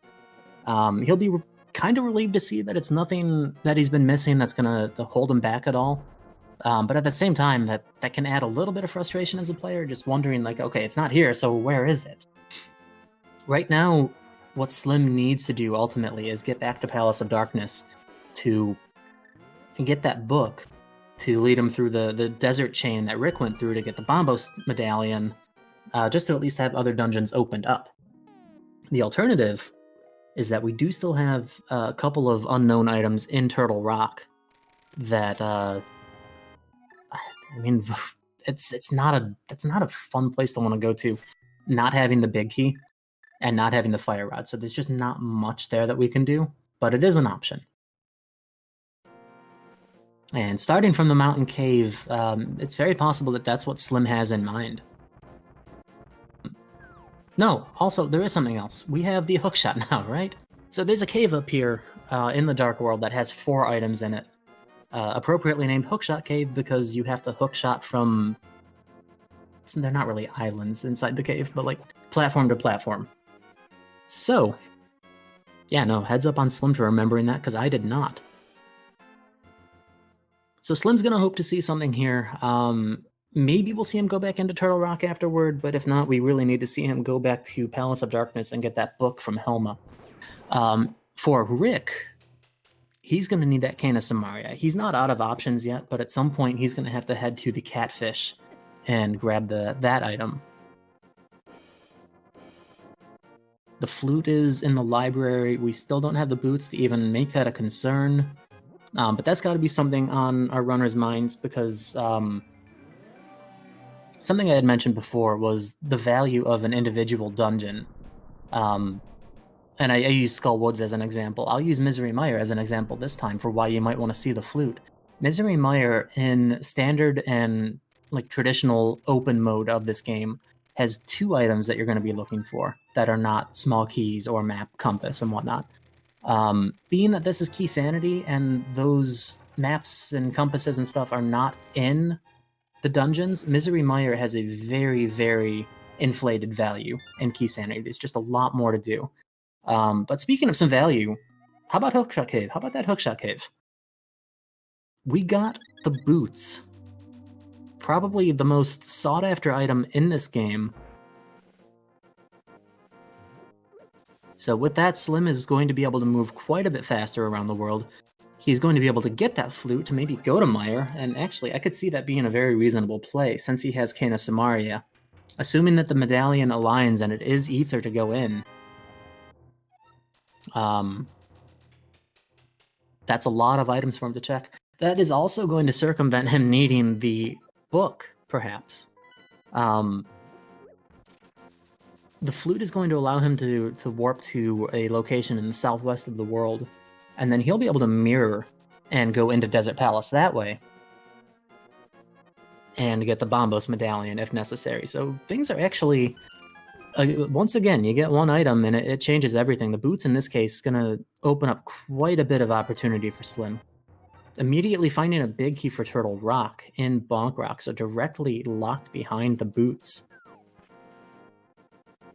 And our tracker, Iceman, once again confirming a dungeon reward. Eastern Palace is our last pendant, so we will need the Ice Rod. At this point, we can safely determine exactly what items we need. Misery Mire, of course, that other unknown, is going to be a crystal at this point. So Slim is about to get that flute. We need Ice Rod, we need Fire Rod, possibly another medallion as far as items go. Aside from that, it's just going to be whatever remaining keys that we have. Which I don't believe is going to be many. Slim had 2 TR small keys, Turtle Rock small keys, and now that big key. So a third small key will allow him to actually beat the dungeon. Logically, you would need all 4. But there's a way to sort of steal a key from an enemy in the dungeon. Slim... Dude, you already have it. Slim... Okay, now he's going to activate the flute. It's like, why are you going right by the weather vane? Chatting with the runners before this race, Slim had mentioned that during a practice Key Sanity run, he actually had accidentally opened a door in Turtle Rock that cost him an extra key, requiring him to find that 4th. So I'm sure that that's very, very much at the forefront of his mind to not do again. That being said, logically, we might still need those 4 keys. It's really tough to say, because that one location that you can skip it could still have something required, but time will tell. We'll figure that out once we get there. Slim Kirby changing his mind quickly, gonna stop at the Witch's Hut and buy a potion. Adirondack Rick going through Ice Palace at this point, having just to wait a little bit from that spike. And going right side, where it's the most dense in this dungeon. Oh, right, the mushroom was also in Hookshot Cave, so Slim also checking that quickly. Good call. Small keys in Ice Palace are great to find in Key Sanity. They help you get through the dungeon in a much more orderly fashion. Another way would be with a trick called Icebreaker, which is a fairly new one of the more recent ones that's been allowed. And we need the Quake Medallion from Misery Mire. I'm just cutting myself off all over the place just to talk about all this. So Icebreaker, a trick in this dungeon utilizing the Cane of Samaria that actually allows you to basically go through a fairly wide barrier in the game, or a railing, a thick barrier, that lets you save quite a bit of time in this dungeon. Rick not having Samaria, of course, had to go the long way around, so having those small keys speeding him up just a little bit. Super loaded Ice Palace, though, with Silver Arrows and the Ice Rod for Adirondack Rick, pretty much back to back. So, in terms of items, for what we call no mode, because we have information between both screens, whereas the runners just have their own information, we really just need to find this Fire Rod.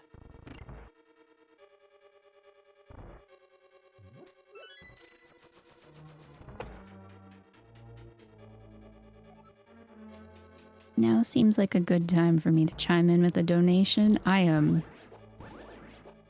so sorry for this one, guys. It's been requested that I sing this one, and I really don't want to. For charity, do it. It's for charity, so we're just gonna roll with it. Power to Aladdin. Oh, I wonder who that could be. Donated $2 saying, Arabian Nights like Arabian days. More often than not, they're hotter than hot in a lot of good ways. I can't do his voice, so that's the best you're getting, but thank you so much for the donation. That was wonderful, Fu. My voice is not well suited to that song. But for charity, I'll do it for charity. We are actually, we're getting really close. We are $80 away from hitting our Mega Man X4 incentive. So thank you so much, everybody, for those donations.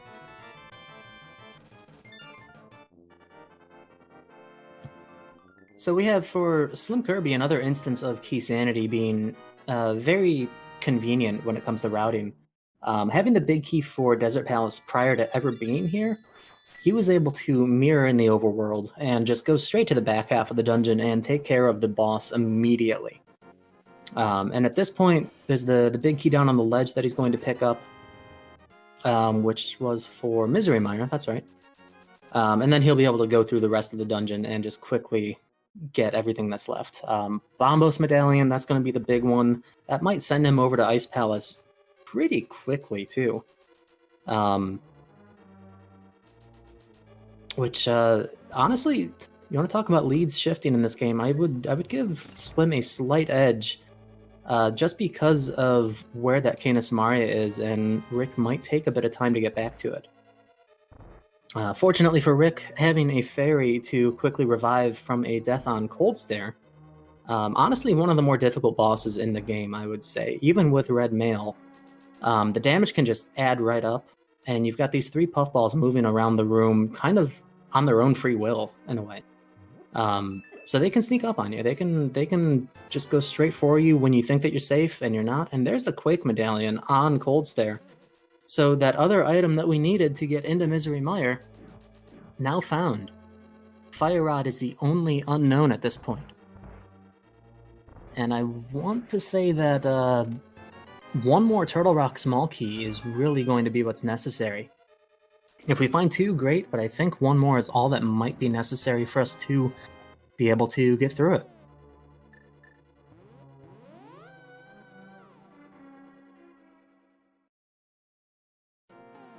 Something I wanted to mention before, and I keep forgetting this actually, is bits and subs are also going towards the charity total. They're going to get lumped in with the donations as soon as Odin receives that money from Twitch. That's all going too. So if anybody wants to try donating with bits, that goes towards BCRF as well. And if anybody has a Prime sub that they're not using, now would be a really great time to use it for a good cause. That actually brings up a question for me, Fu. What is this great cause that I keep hearing so much about?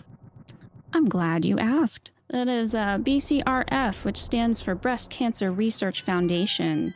And they are, I believe, I heard this earlier, and I'm just going to assume that this is still correct. They are the #1 private breast cancer charity. So they do so much good for breast cancer research, and they provide critical funding for that research, and they're fueling advances in just prevention and treatment and working towards a cure. So I've heard that about $50 will fund a full hour of research. So we've already funded a lot of hours of research, everybody. This is so good. It really is. They do so much good work for people who are suffering from breast cancer or their families. Like it's just a huge help to so many people around the world. So thank you so much. Also, yeah, check out the chat. We've got that command there with a link to their website. You can find out all sorts of information there as well. Oh, we've got a link to the website. We've got a link to the past. This is just remarkable. All right, I'm done. That's it. No, it was there. We set it up. You had to knock it down. It's fine. So Slim Kirby going through Ice Palace, going to pick up the silver arrows and I just had this on the map. The Ice Rod that Rick got just a few minutes ago. In addition to that, the very first chest in Ice Palace contained a 3rd Turtle Rock Small Key. So that is actually enough for Slim now to get all the way through Laser Bridge at the back of the dungeon. And I mean, honestly, in Key Sanity, it's not the most uncommon thing to have the Fire Rod in Turtle Rock. Again, in a more standard mode, you need the Fire Rod early because there's always going to be a small key. I shouldn't say always, but like a vast majority of the time, there's going to be a small key on the right side of the dungeon locked by the Fire Rod. Since this is Key Sanity and we had those keys going in, you might not need the Fire Rod until the boss, Trinax. So that's actually quickly looking like a very, very good option for Slim once he cleans up the rest of these last couple of crystals, this last area that he's at. He doesn't know it yet, of course, but he's going to get the Quake Medallion from Cold Stare, and I think going to Misery Mire after this obviously makes even more sense because it's another crystal and we can full clear it. So we'll be on the lookout to see where these runners go. Adirondack Rick about to pick up that Cane of Samaria, and unfortunately still needs those boots, but the Cane of Samaria is going to be a big, big help for him. The boots were up in Hookshot Cave. He's pretty much going to have to go up there, though. I think his options are pretty limited, unless he wants to go and take care of the Eastern Palace Big Chest and the Armos Knights, which I don't really see him doing over Hookshot Cave, and honestly, from his point of view, going through Turtle Rock is a pretty good idea.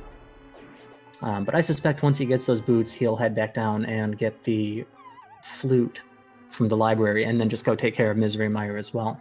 So we've got a decently close race here right now, but I would have to say at this point I give Slim Kirby a slight edge. Just trying to analyze it as much as I can.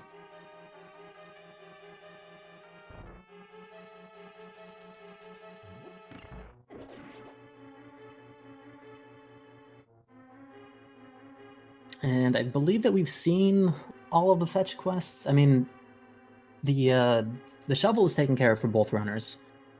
The book, I don't know that we've checked Ether Tablet yet, but that's a quick one if you're heading up the mountain soon anyway. And the mushroom, which Rick would get right on the side of the boots anyway. So in terms of items you don't want to see, Thieves Town Small Key wouldn't be a good one, but at this point it's going to be a while before we have like the Thieves Town Big Chest as our best option. So I think both runners are ultimately sitting in a pretty comfortable position right now.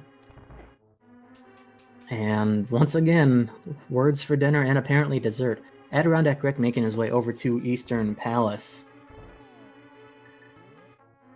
I swear, maybe they can just like hear me somehow and they're just trying to go places I don't want them to, but I just don't know. So we'll see. It's pretty uncanny at this point. It's just what happens when you commentate one of these races. You try to speculate and then the opposite thing happens, and it is what it is. Oh my goodness, we have another hype train going on in the chat. Oh my gosh, thank you guys so much.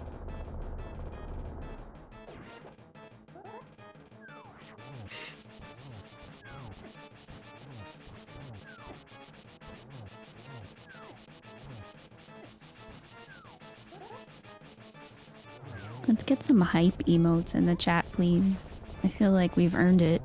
Y'all have earned it. This is for you. I want you guys to pat yourselves on the back for this one. All of the hype. Can't stop, won't stop the hype. Cold Stare down for Slim Kirby, Quake Medallion obtained, and another crystal under his belt.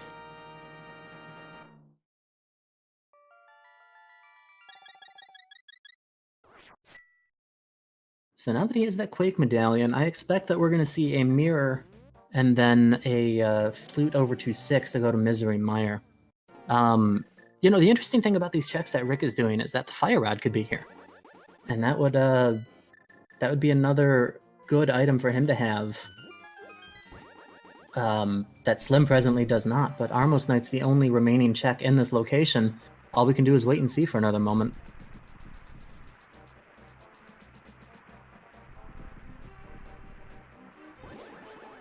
I just wanted to give a special shout out to Chulzy91 for dropping so many gift subs and bits in this train right now. Oh my goodness, girl.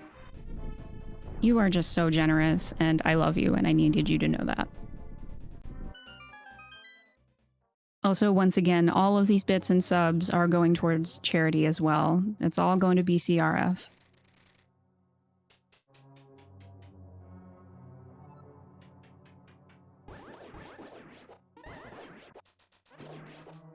So Adirondack Rick entering the Armos Knights room. The Silver Arrow is going to make good use here. Just one arrow into each of the Armos Knights. And for one final item out of Eastern Palace, it is half magic. Not what you want to see, but not one that you're really upset about. It's a really, really good help. But unfortunately, at this point, you would much rather see direct progression toward the end of your game. So Slim Kirby going through Misery Mire, 8 items, and with Key Sanity, relatively quick to get all 8 of these items. Still kind of some funky routes that you could go through. But all in all, it's a really good dungeon to go through if you're still looking for items in a mode like this.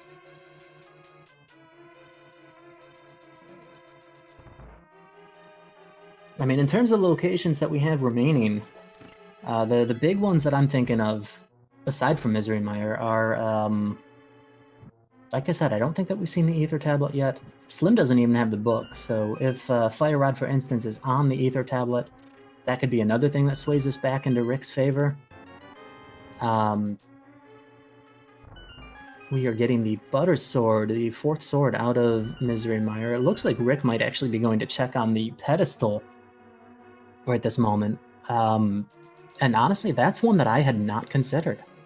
That could be. We might have... There's a slim chance. There's a very small chance always, but this is a good check for him at this point. Just to get that knowledge. He has 2 of the pendants, I believe, so... just bombs. It is a 3-pack of bombs.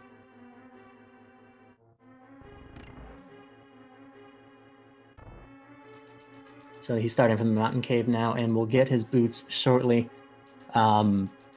This one I'm confident about. I'm not going to eat my words on. He's probably going to check the Hookshot Cave before going into Turtle Rock. So I think he'll be good there. In addition to that last check on the Aether Tablet,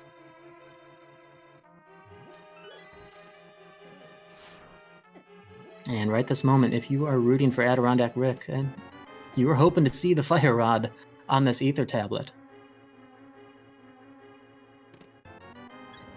So far, nothing coming up in Misery Mire. Just 2 quick locations left.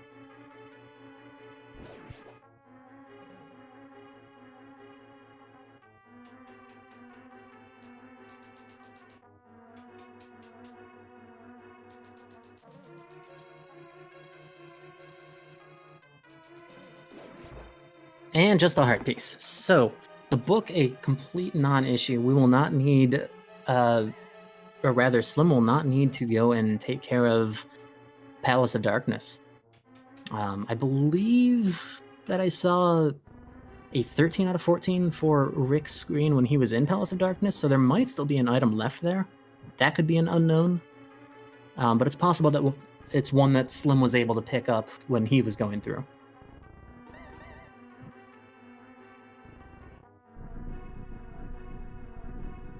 Slim lighting these 4 torches, activating a cutscene where the wall in the next room over is actually moving right now so that we can drop down to the vanilla big key chest location. Which, of course, is not the big key.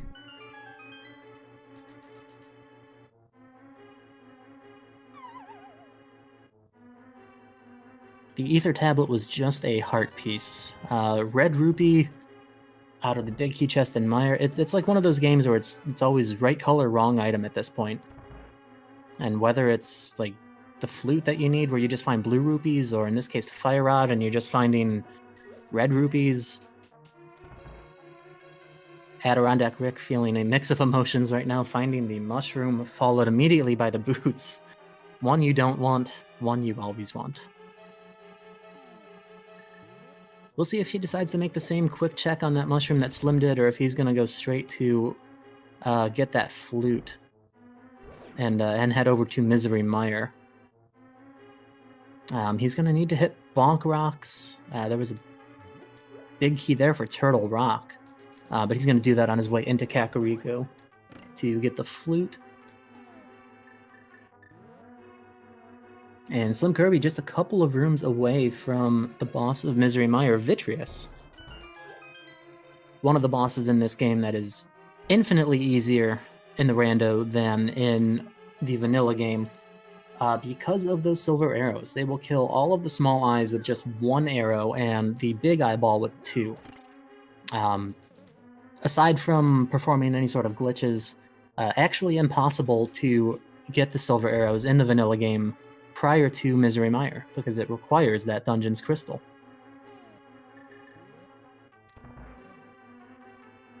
So Rick finding that big key for Turtle Rock.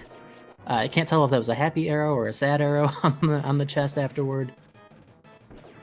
But we see Slim going through Vitreous very, very quickly. He's going to get hit by lightning there. Vitreous, the big eyeball, not vulnerable to arrows until it is starting to fully emerge. How about this for Adirondack Rick? We've got a 1 hour 43 minute sit kid check. That's a fun one.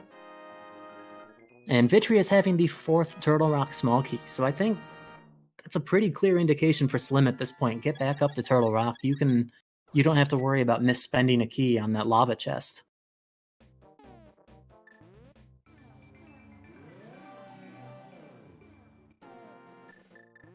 So Rick picking up his flute. He'll have to... There's a bit of back and forth with this right now. Into Kakariko, down to the flute, back up to Kakariko, activate the flute.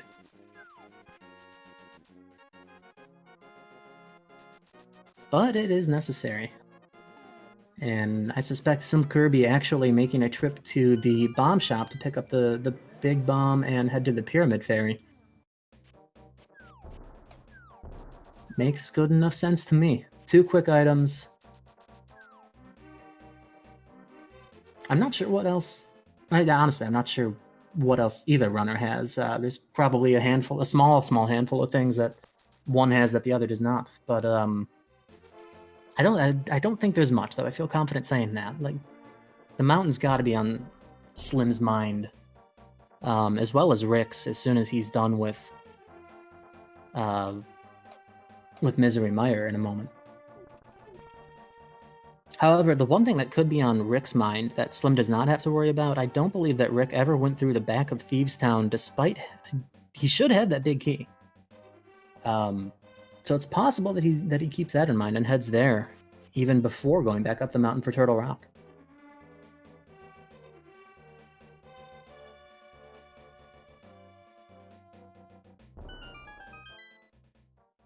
Unfortunately, we do know there's no fire rod between these remaining locations that these runners are checking.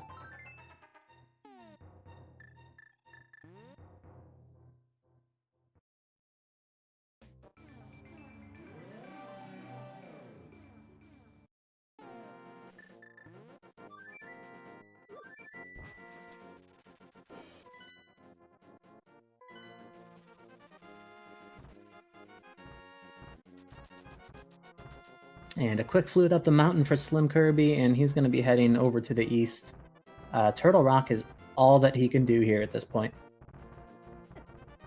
Not having the book, cannot check the Ether Tablet, does not need to, though he doesn't know that.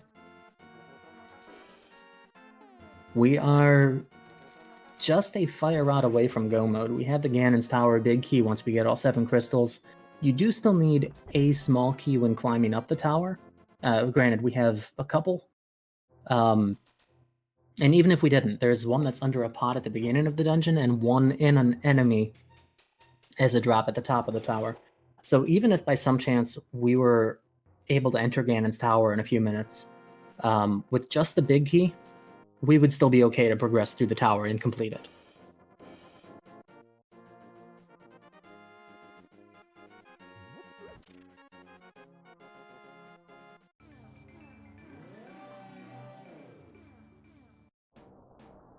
So one of the interesting points when it comes to the logic of this game is that items cannot be behind themselves. That's part of what would make the game unbeatable. For instance, where we got the flute,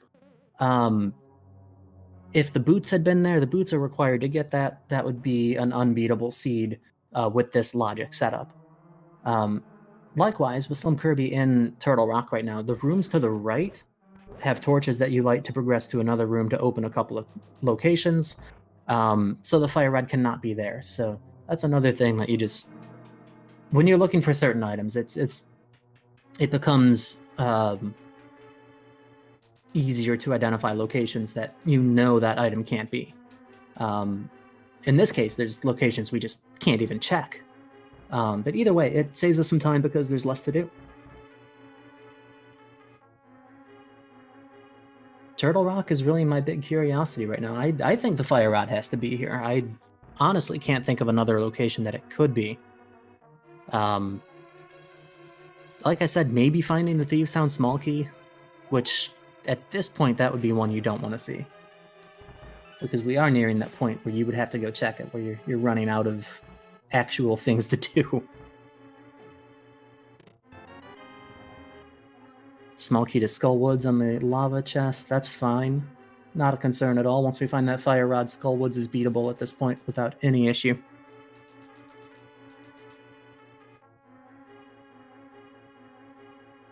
So how many locations are we kind of thinking the Fire Rod could be in at this point? Like it's got to be pretty limited by now, right? Or... It is. It definitely is. Off the top of my head, we have what's remaining in Turtle Rock and Mimic Cave. So that's 1, 2, 3, 7 locations. And then if we happen to find the Thieves' Town small key, that would open up another one. I can't think of anything else outside of this. I don't know if chat has anything in mind that maybe we haven't seen, but I do not. So we've got to be pretty nearing the end game now. Oh, that was a good thought. The running man in the town in Kakariko. He in the vanilla game actually only tells you that you can bonk into things and maybe they drop items. He does not actually provide an item in this. Does he not? Okay. He does not. No, it always seemed like that thing where you've got to do it though, right? Because yeah, in my head it just feels like he does something. He gives you something. It seems like he should. It does feel like he should. Kind of an interesting thing though in the game related to another NPC right near him. There's the Fire Rod in the Turtle Rock big chest. Slim Kirby is officially in go mode. So this will be a breeze to get through the rest of this dungeon. I guess we could say things are really heating up now. You know, for a dungeon inside of a mountain that you would think should have more fire, there's actually just that one room that has fire in it. It's kind of a strange thing.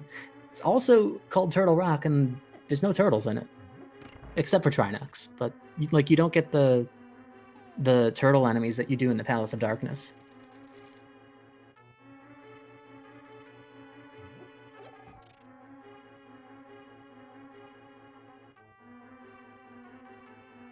So just another couple of very, very quick rooms now for Slim. There's really nothing down on Laser Bridge that would help him. I don't think we're going to see him check it. He is actually going to head down and might just be hitting the safety door. But in terms of safeties, he's got 16 hearts and red mail. Should be feeling pretty comfortable. He has magic powder. He has at least one of the Cane of Burna or magic cape. So there's not much else that would be of any benefit. Maybe a heart piece or two, but like I said, 16 hearts and red mail, I don't think he's even worried about that. I really, though, like what he's doing right here. You might be wondering, and this would be totally reasonable to wonder, why is he leaving Turtle Rock right now instead of completing it? What he's doing, he's going to have to be careful with this afterward, but he's going to be able to preserve that portal up there. He's coming down to beat Skull Woods right now. And once he's done with Skull Woods, as long as he takes a death, he cannot save and quit. He's not going to be able to mirror either because he would lose that portal and create a new one. If he takes a death and then starts from the mountain cave, he'll be able to get right back up to the east side of the mountain and take that portal again. So good heads-up play on the possibilities of what routing can allow. I don't know if this is necessarily... No, it's definitely... Well, it's faster than going back through the front of Turtle Rock, but I don't know if this is necessarily faster than just completing Turtle Rock while you're there, but it's definitely cooler. It's a really, really cool play to preserve your portal like this. We appreciate the swag strats. Oh yeah, absolutely.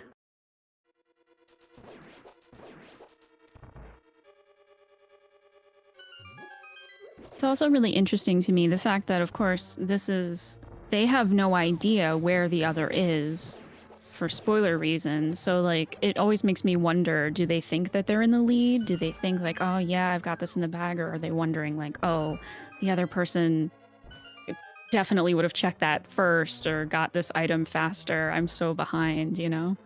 It's very, very tough to say. Sometimes there's not really any rhyme or reason to it. You can have a perfectly linear seed, for instance, and you find one item really late, and then you start thinking, well, everybody else is going to find it late too, because it was linear. But the fact that sometimes an item is found late, just that fact alone can really put a damper on things as a runner. For this seed specifically, tough to say. I think Slim's probably feeling pretty good about his route all in all. He's making very good time on this. But Key Sanity is typically a longer mode to begin with. The one thing I could think of for Rick, maybe that Cane of Samaria, he's wishing he probably got that a little bit earlier. But all in all, again, that's runner's perspective versus ours, where we have both perspectives. Both of these guys have routed this about as well as you could. Everything they've done has made sense. It's been logical to their situation. And Slim is taking the death. He is remembering that. He's taking the death in the... Well, at least for now in the dungeon. He's going to have to head outside. Or else he'll just respawn in the dungeon. These fire snakes, one of the enemies in the game, there's several like this that will still do a full heart of damage regardless of what mail upgrade you have. Most other enemies will have reduced damage, but there's some that will always do that fixed amount of one heart. And actually, as we'll see through Ganon's tower, through the upstairs gauntlet, a lot of what can damage you there, having red mail is not going to make it any easier. A lot of the BMOS and the spikes in the rooms will still always do that full heart of damage, and that's actually where it'll nickel and dime you and become such a dangerous area in the game. But that being said, Slim Kirby is on his way up to get... no, he's not. He still has to finish Turtle Rock. He's on his way to his portal. I literally just spent like 2 minutes talking about saving the portal, and then I forgot about it. Easy to do here. It is. Very easy to do. It is. Usually you see someone get a crystal and flute up to number 1, and they're going up for the tower. But no, not in this case. Almost. Very soon.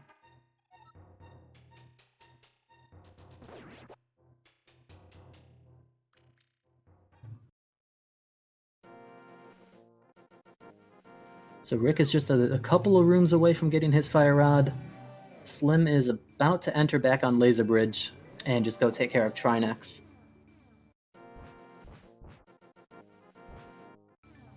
Should be pretty straightforward for both of them, but as the race draws closer to its end, at this point it's safe to say that Slim Kirby does have a comfortable enough of a lead.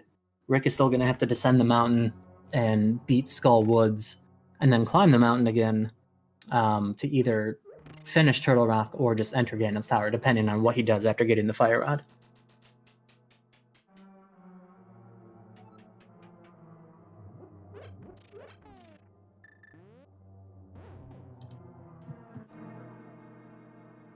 But I mean, in terms of the safeties, I talked about that. In terms of our offense, we've got the strongest sword. We have the silver arrows. There's really nothing of a concern left in this seed. We just have to get through these last little bits. And the gold sword is just 3 hits on each of these, the fire and the ice head. And then it'll be another 3 on the main body of Trinex. The head actually being a vulnerable point until that midsection starts flashing. So Slim able to get a quick hit in there. And that's that. Trinex is down. That is our last crystal in just a moment for Slim Kirby as Rick picks up his fire rod. If it wasn't for... I mean, this still is a fairly close race, but if it wasn't for Rick needing to complete Skullwood still, they would be half a dungeon apart. And that would be remarkable after 2 hours of gameplay. I was about to say, after 2 hours and them taking different routes at the start and having to cross over and everything, like it's very impressive to me how close this race is. Mm-hmm. Yeah, and I think everyone kind of defines it a little bit differently.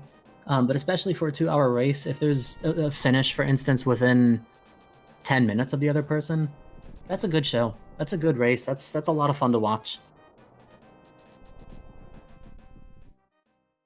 Yeah, I've been loving this. This has just been awesome.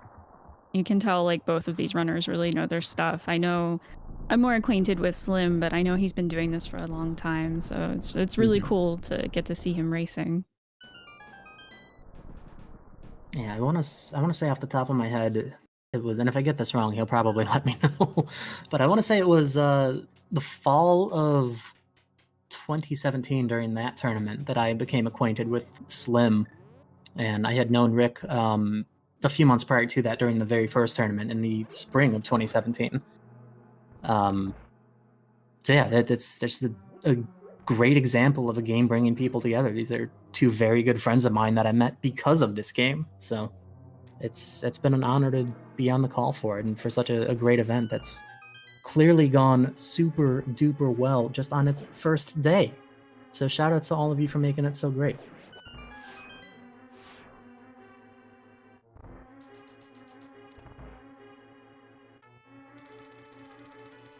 And I guess this is one of the blinker you miss it types of things with Key Sanity and Ganon's Tower. You just go straight upstairs. There's no basement to go through. There's no big key hunt right now. On occasion, yeah, you'll still have the big key somewhere out in the game prior to entering the dungeon. But no, more often than not, you're going to have the Ganon's Tower big key before entering.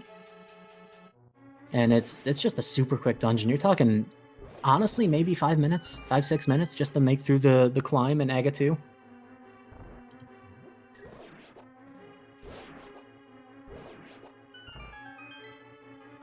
But we have Slim going through this gauntlet section now. You can see the BMOS on the conveyors and the spikes. And then you start to get ice on the floor, and it's just tricky to navigate. But he's going through real well. The name of the game here really is just take as little damage as possible. Like if you slide around a bit and it takes you a few seconds to kill an enemy, fine. But it's easy to get caught in a corner with those and take spike damage or BMOS hits. Nice shot with that first silver arrow going from a distance.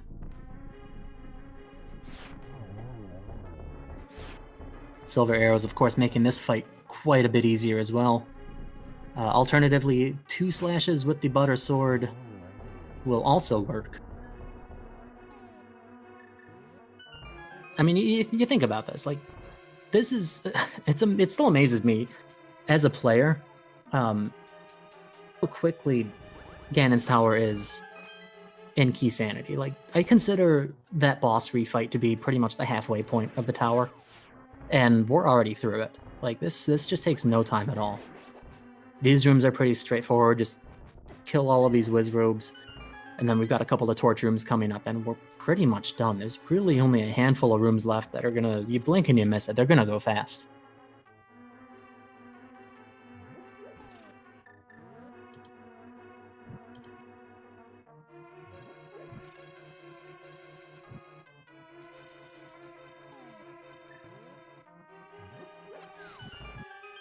And there's an interesting glitch in the game that we're going to hope not to see, which we're not. Slim went right up those stairs. We're fine. If you go up those stairs on the frame that one of the previous torches goes out, it will actually despawn every other sprite in this tower and make it unbeatable. You would have to use the mirror, or even worse if you don't have the mirror. I don't really know what you would do then. I've never been in that situation, to get everything to respawn. I had never heard of that one before. That's crazy. It's a real interesting one. Oh my my you go goodness. upstairs, everything seems fine. There's no mini Helmasaurs, whatever. You get here, there's no Maldorm. You just get soft locked. That's crazy. Yeah, oh my because gosh. if there's no Maldorm, then the chest can never appear for you to hookshot across. There are there's some players that can do what's called hovering with the boots, which is a very rhythmic. I'm gonna call it a mash, but it's not technically a mash. It's very rhythm based on pushing the A button. And if you hover across that pit, you might think you're fine, but you get upstairs and Egg and M2 isn't even here. So it's like actually completely unbeatable. Then you have to mirror.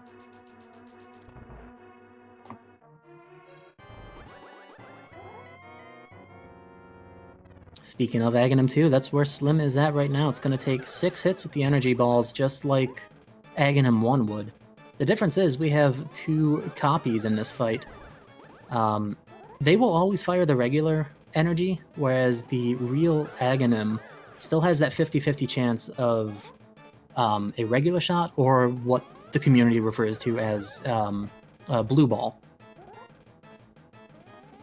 So you don't want to see those. They explode into a hexagonal shape that can be difficult to avoid, but really, really nice fight. Only a couple of cycles here, and Slim's already through it. That was so quick.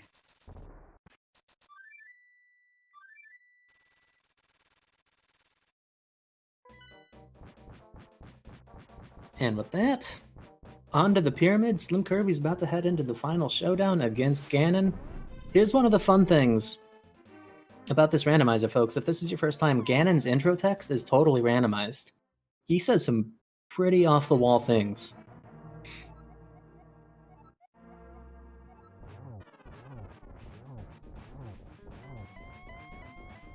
I remember the AGDQ 2018 race of this game, and Ganon's text was wishing that he was a spicy barbacoa burrito, and it was like, that's just so random and perfect and hilarious. I was in the audience for that one. It was a good run. it was a ton of fun. But with this offensive layout that we have, it's going to take 6 hits for the first phase, 6 hits for the second phase, 4 for phase 3, which we're in right now, already at the end of, and then just a whole whopping 4 silver arrows. So it's a very, very quick fight.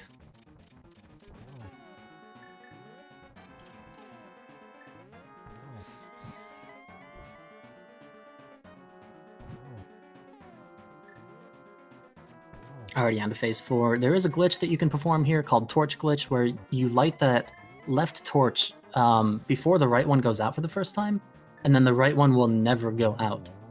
If you don't have the silver arrows, it is very essential. With the silver arrows, not as much, but as before I could even finish explaining that, like, geez, Slim, slow down.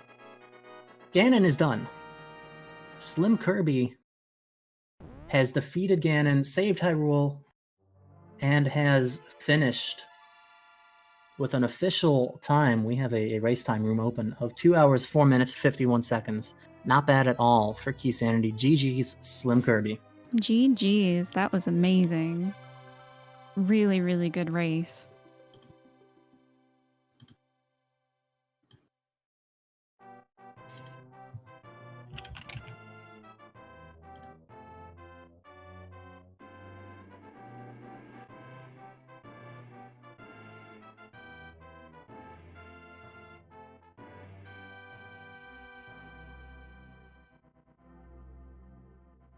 So we'll see how the time is looking. Rick is opting not to finish. Totally his choice. Sometimes a runner will finish it out, sometimes they won't.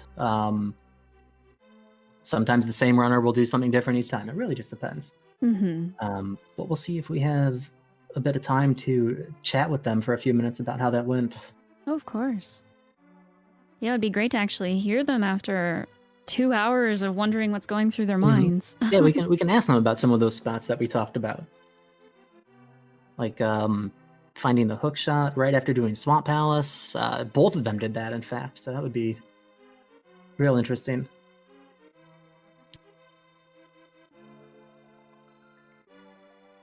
That was very, very well done. Great job to both of the runners.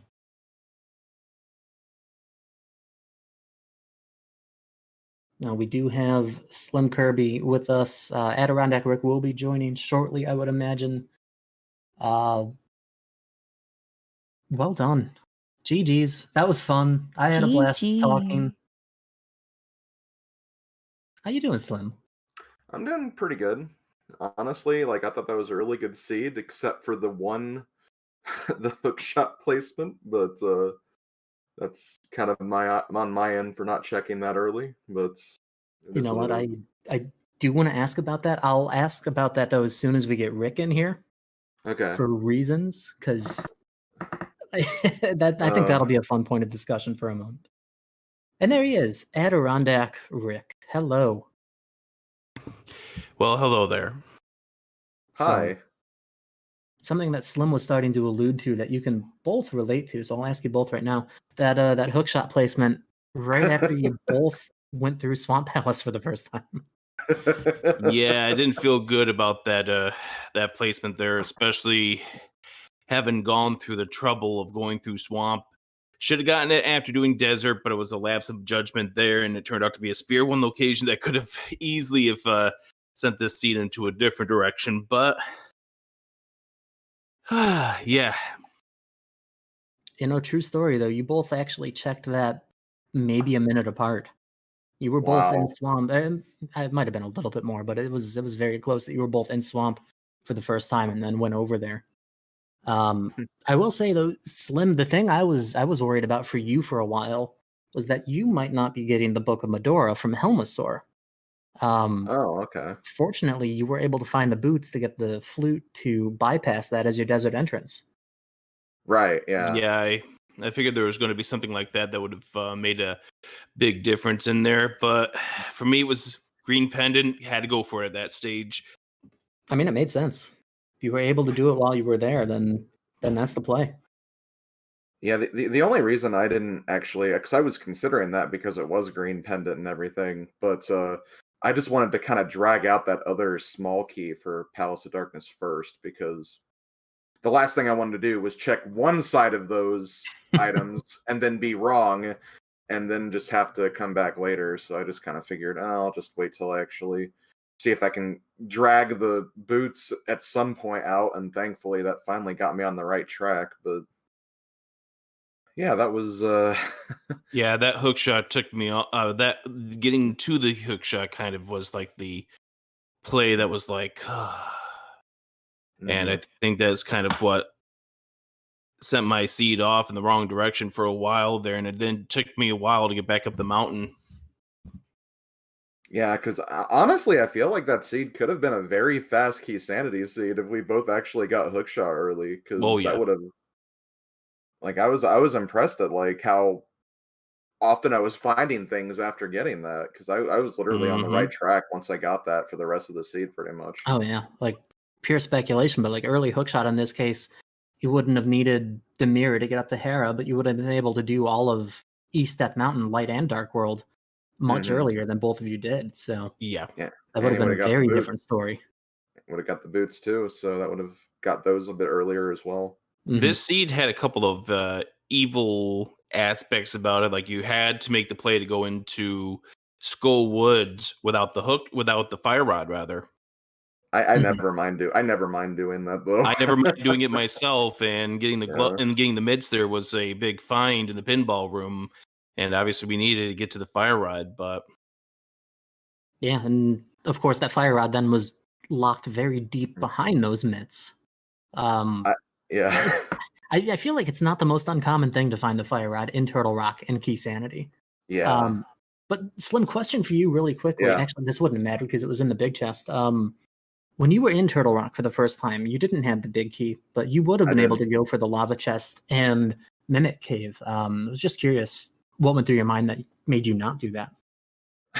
For the seed, because I was kind of finding like a lot of stuff like along the way. I just kind of figured like, well, I can't complete this dungeon. I don't think it's the worst thing in the world to leave like one thing behind, and like especially that lava chest. I never like opening that chest when you don't have all the small keys. yeah, And of course, at that point, you didn't. So yeah, so I just I just kind of made a bit of a gamble. I did that with a couple of places, namely like Agina, which obviously didn't work out, and also Ice Cave as well. That's the way that this game works. It knows that when you're going to skip a location, to have it come back to haunt you. And I'm glad I didn't choose to make Catfish a loose square, because that would have been really, really bad after getting the 5-6.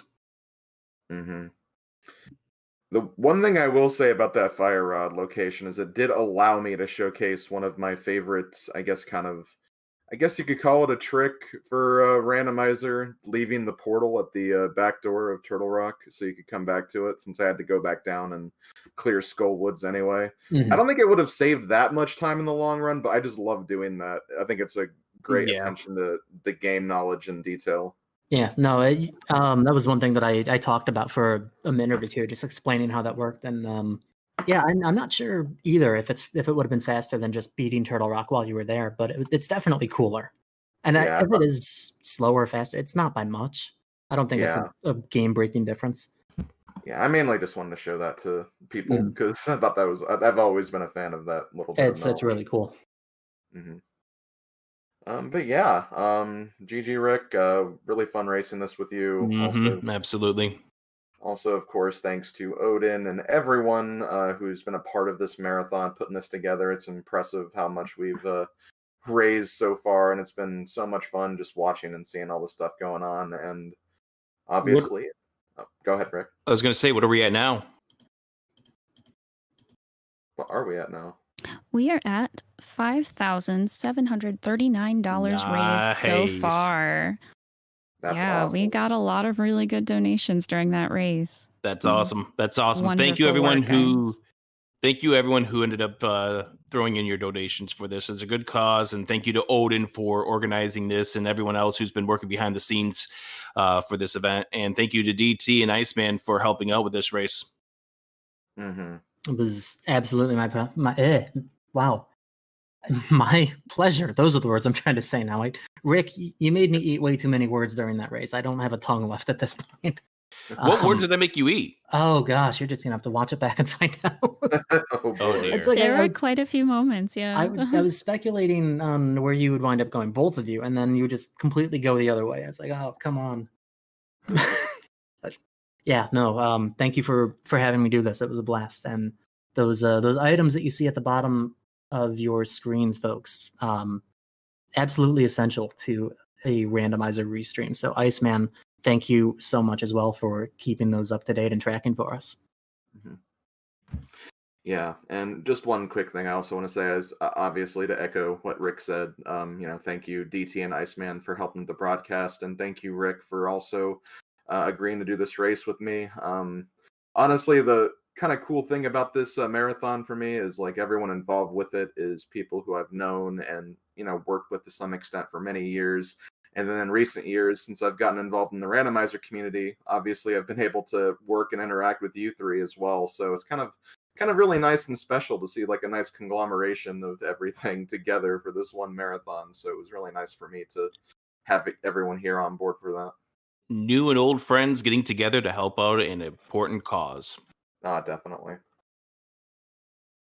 I was going to make a joke about a link between worlds, but, I don't want the chat to kill me before the end of my shift. But you guys, you absolutely slayed it. It was so fun to watch. DT, it was an absolute joy to sort of jump into COCOM a little bit with you. And thank you for answering all of my noob questions. I appreciate it. This has My been pleasure. really just a great, great time. I've had so much fun doing this. Yeah, it was a lot of fun hanging out, and I'm gonna sign on off now for the commentary portion of this. Thanks so much for watching, folks, and hope you enjoyed the race.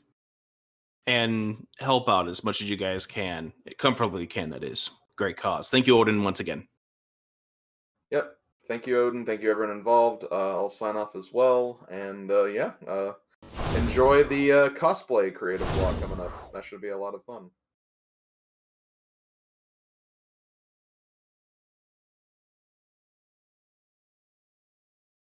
Okay, we're back. Are we whooshed into the proper formation? I want to make sure everybody can hear me if I'm talking. But awesome. Good. Okay. Well, dang, it is already just about the end of my shift. I'm about to be passing the torch over to the lovely Illu Weaver, a dear friend of mine. I know she's going to do a great job too. And the next block is going to be the cosplay block with Zenonia, another, again, dear friend of mine. I love both of those ladies so much. They're going to kill it. Zenonia is a super, super talented cosplayer. She makes some really amazing stuff. So it's going to be a really fun block. And I know there's some additional prizes and incentives going on during that. So I'm going to kind of allow Illu to take over for that portion. I won't spoil that just yet. But But yeah, I have one final donation to read.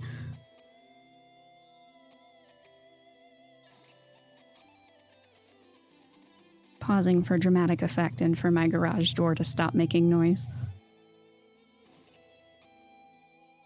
I have a final donation to read, and I was a little torn on whether or not I should even read this one, but you know, I'm just gonna do it because why not? We're all chill here, right? I don't know.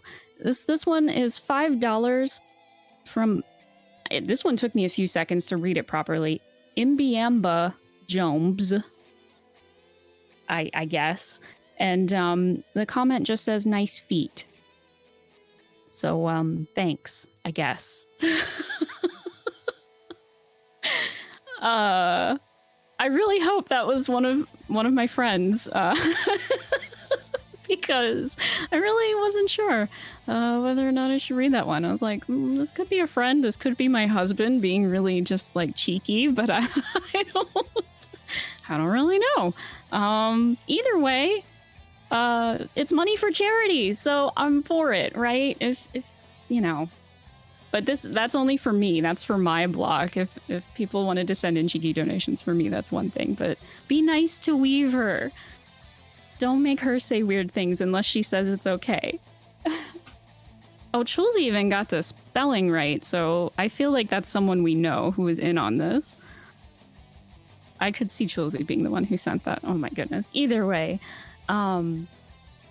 Yeah, we you guys have been so wonderful. Thank you so much. I have had just an absolute blast doing this. This has been so fun. I was really nervous about it at first, but you guys have been just so sweet and wonderful. It's just been an absolute blast, and you're doing such a great job raising so much money for charity. I love you all so much. I am so proud of everyone involved in this event. Everyone who organized and everyone who is just here to support, whether it's, you know, monetarily or just through sharing and retweeting and hosting and all that good stuff. It all matters. It all makes a difference. And we all just appreciate you all so much for it. I think we're probably almost ready to change over. So I have been... Oh.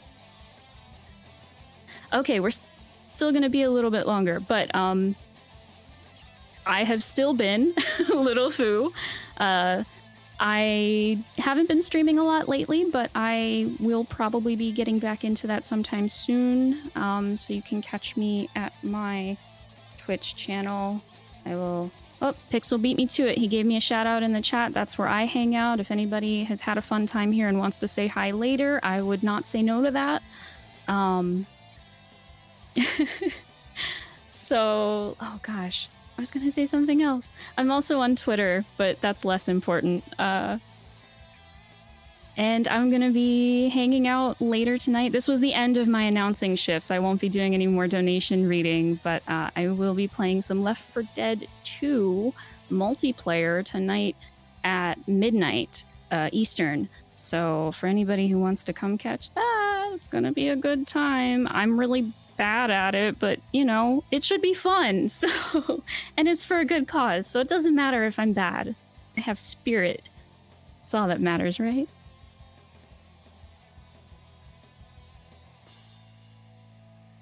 Okay, so before we switch over, because I think we're still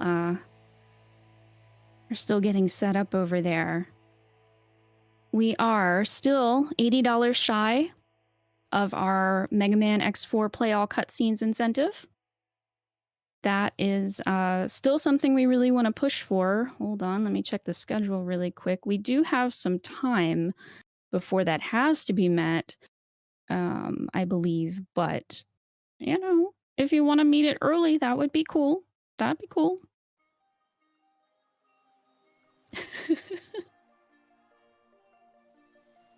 Sis in the chat asking if I've read any good books lately. Oh my goodness. You guys cracked me up.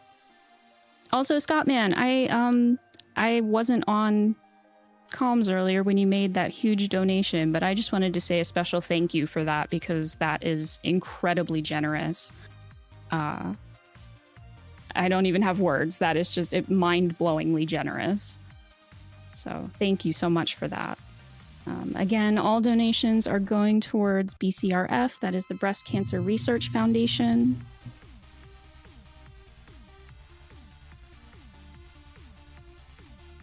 Garage door again. Sorry, guys.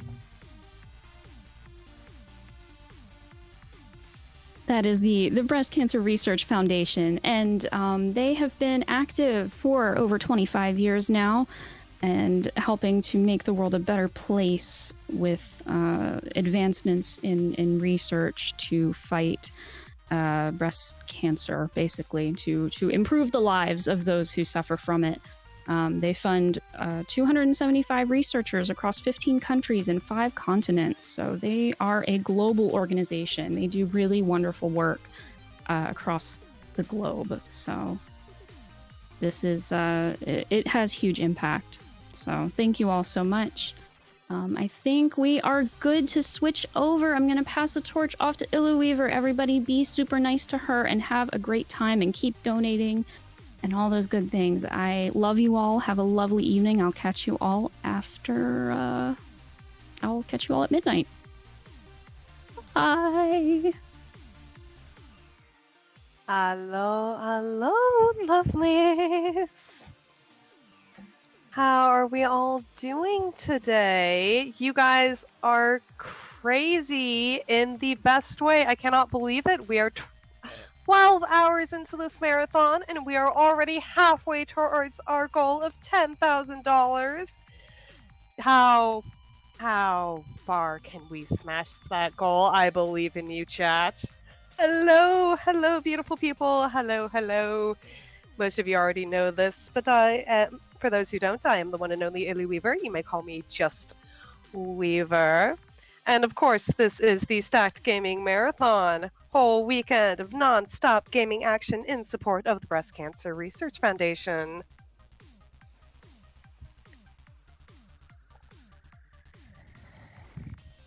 Got a lot of awesome stuff on the way. Of course, next up we have a creative cosplay walk with a fabulous Zenonia. And then later on tonight, we've got lots of multiplayer action. Yes, got all sorts of awesome contributions from the community, cats and umbrellas, and all sorts of awesome social media posting. Keep that up, guys. Even if you can't donate, tweeting about it, making art, everything helps support the marathon, and everything just shows how awesome this community is.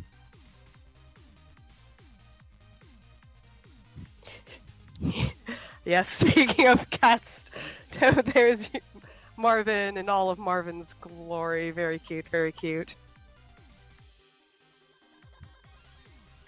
Yeah, no, Meech, that his umbrella that he made is so very cool.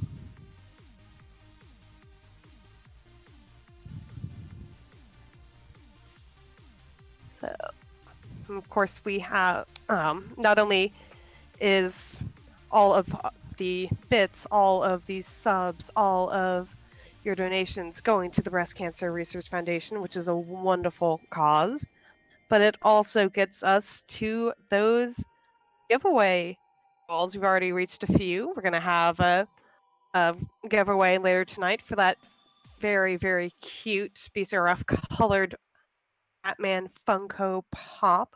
We also have some Zelda cartridges, some a very gorgeous headset, lots of other giveaways that we will have when we reach certain donation milestones.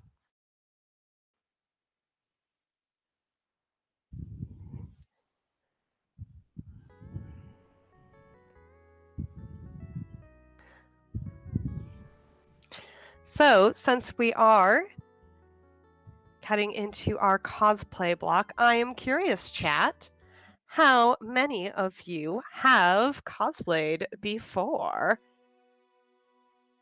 And how many of you have no idea about it at all? Ah! See, a few people have. PTM has. Sliam has. Hey, Toad, amateur cosplayers are still cosplayers. It does not matter whether it is store-bought or handmade. If you are committing to the character, committing to the costume, you are still a cosplayer. And cosplayers deserve all the love just for going out and doing it.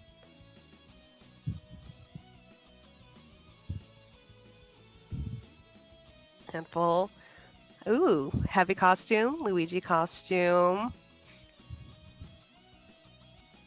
Bedazzled ice dancer. A wide variety of very awesome costumes you all have been up to. Done a little cosplay back in the day myself, though not for many a year.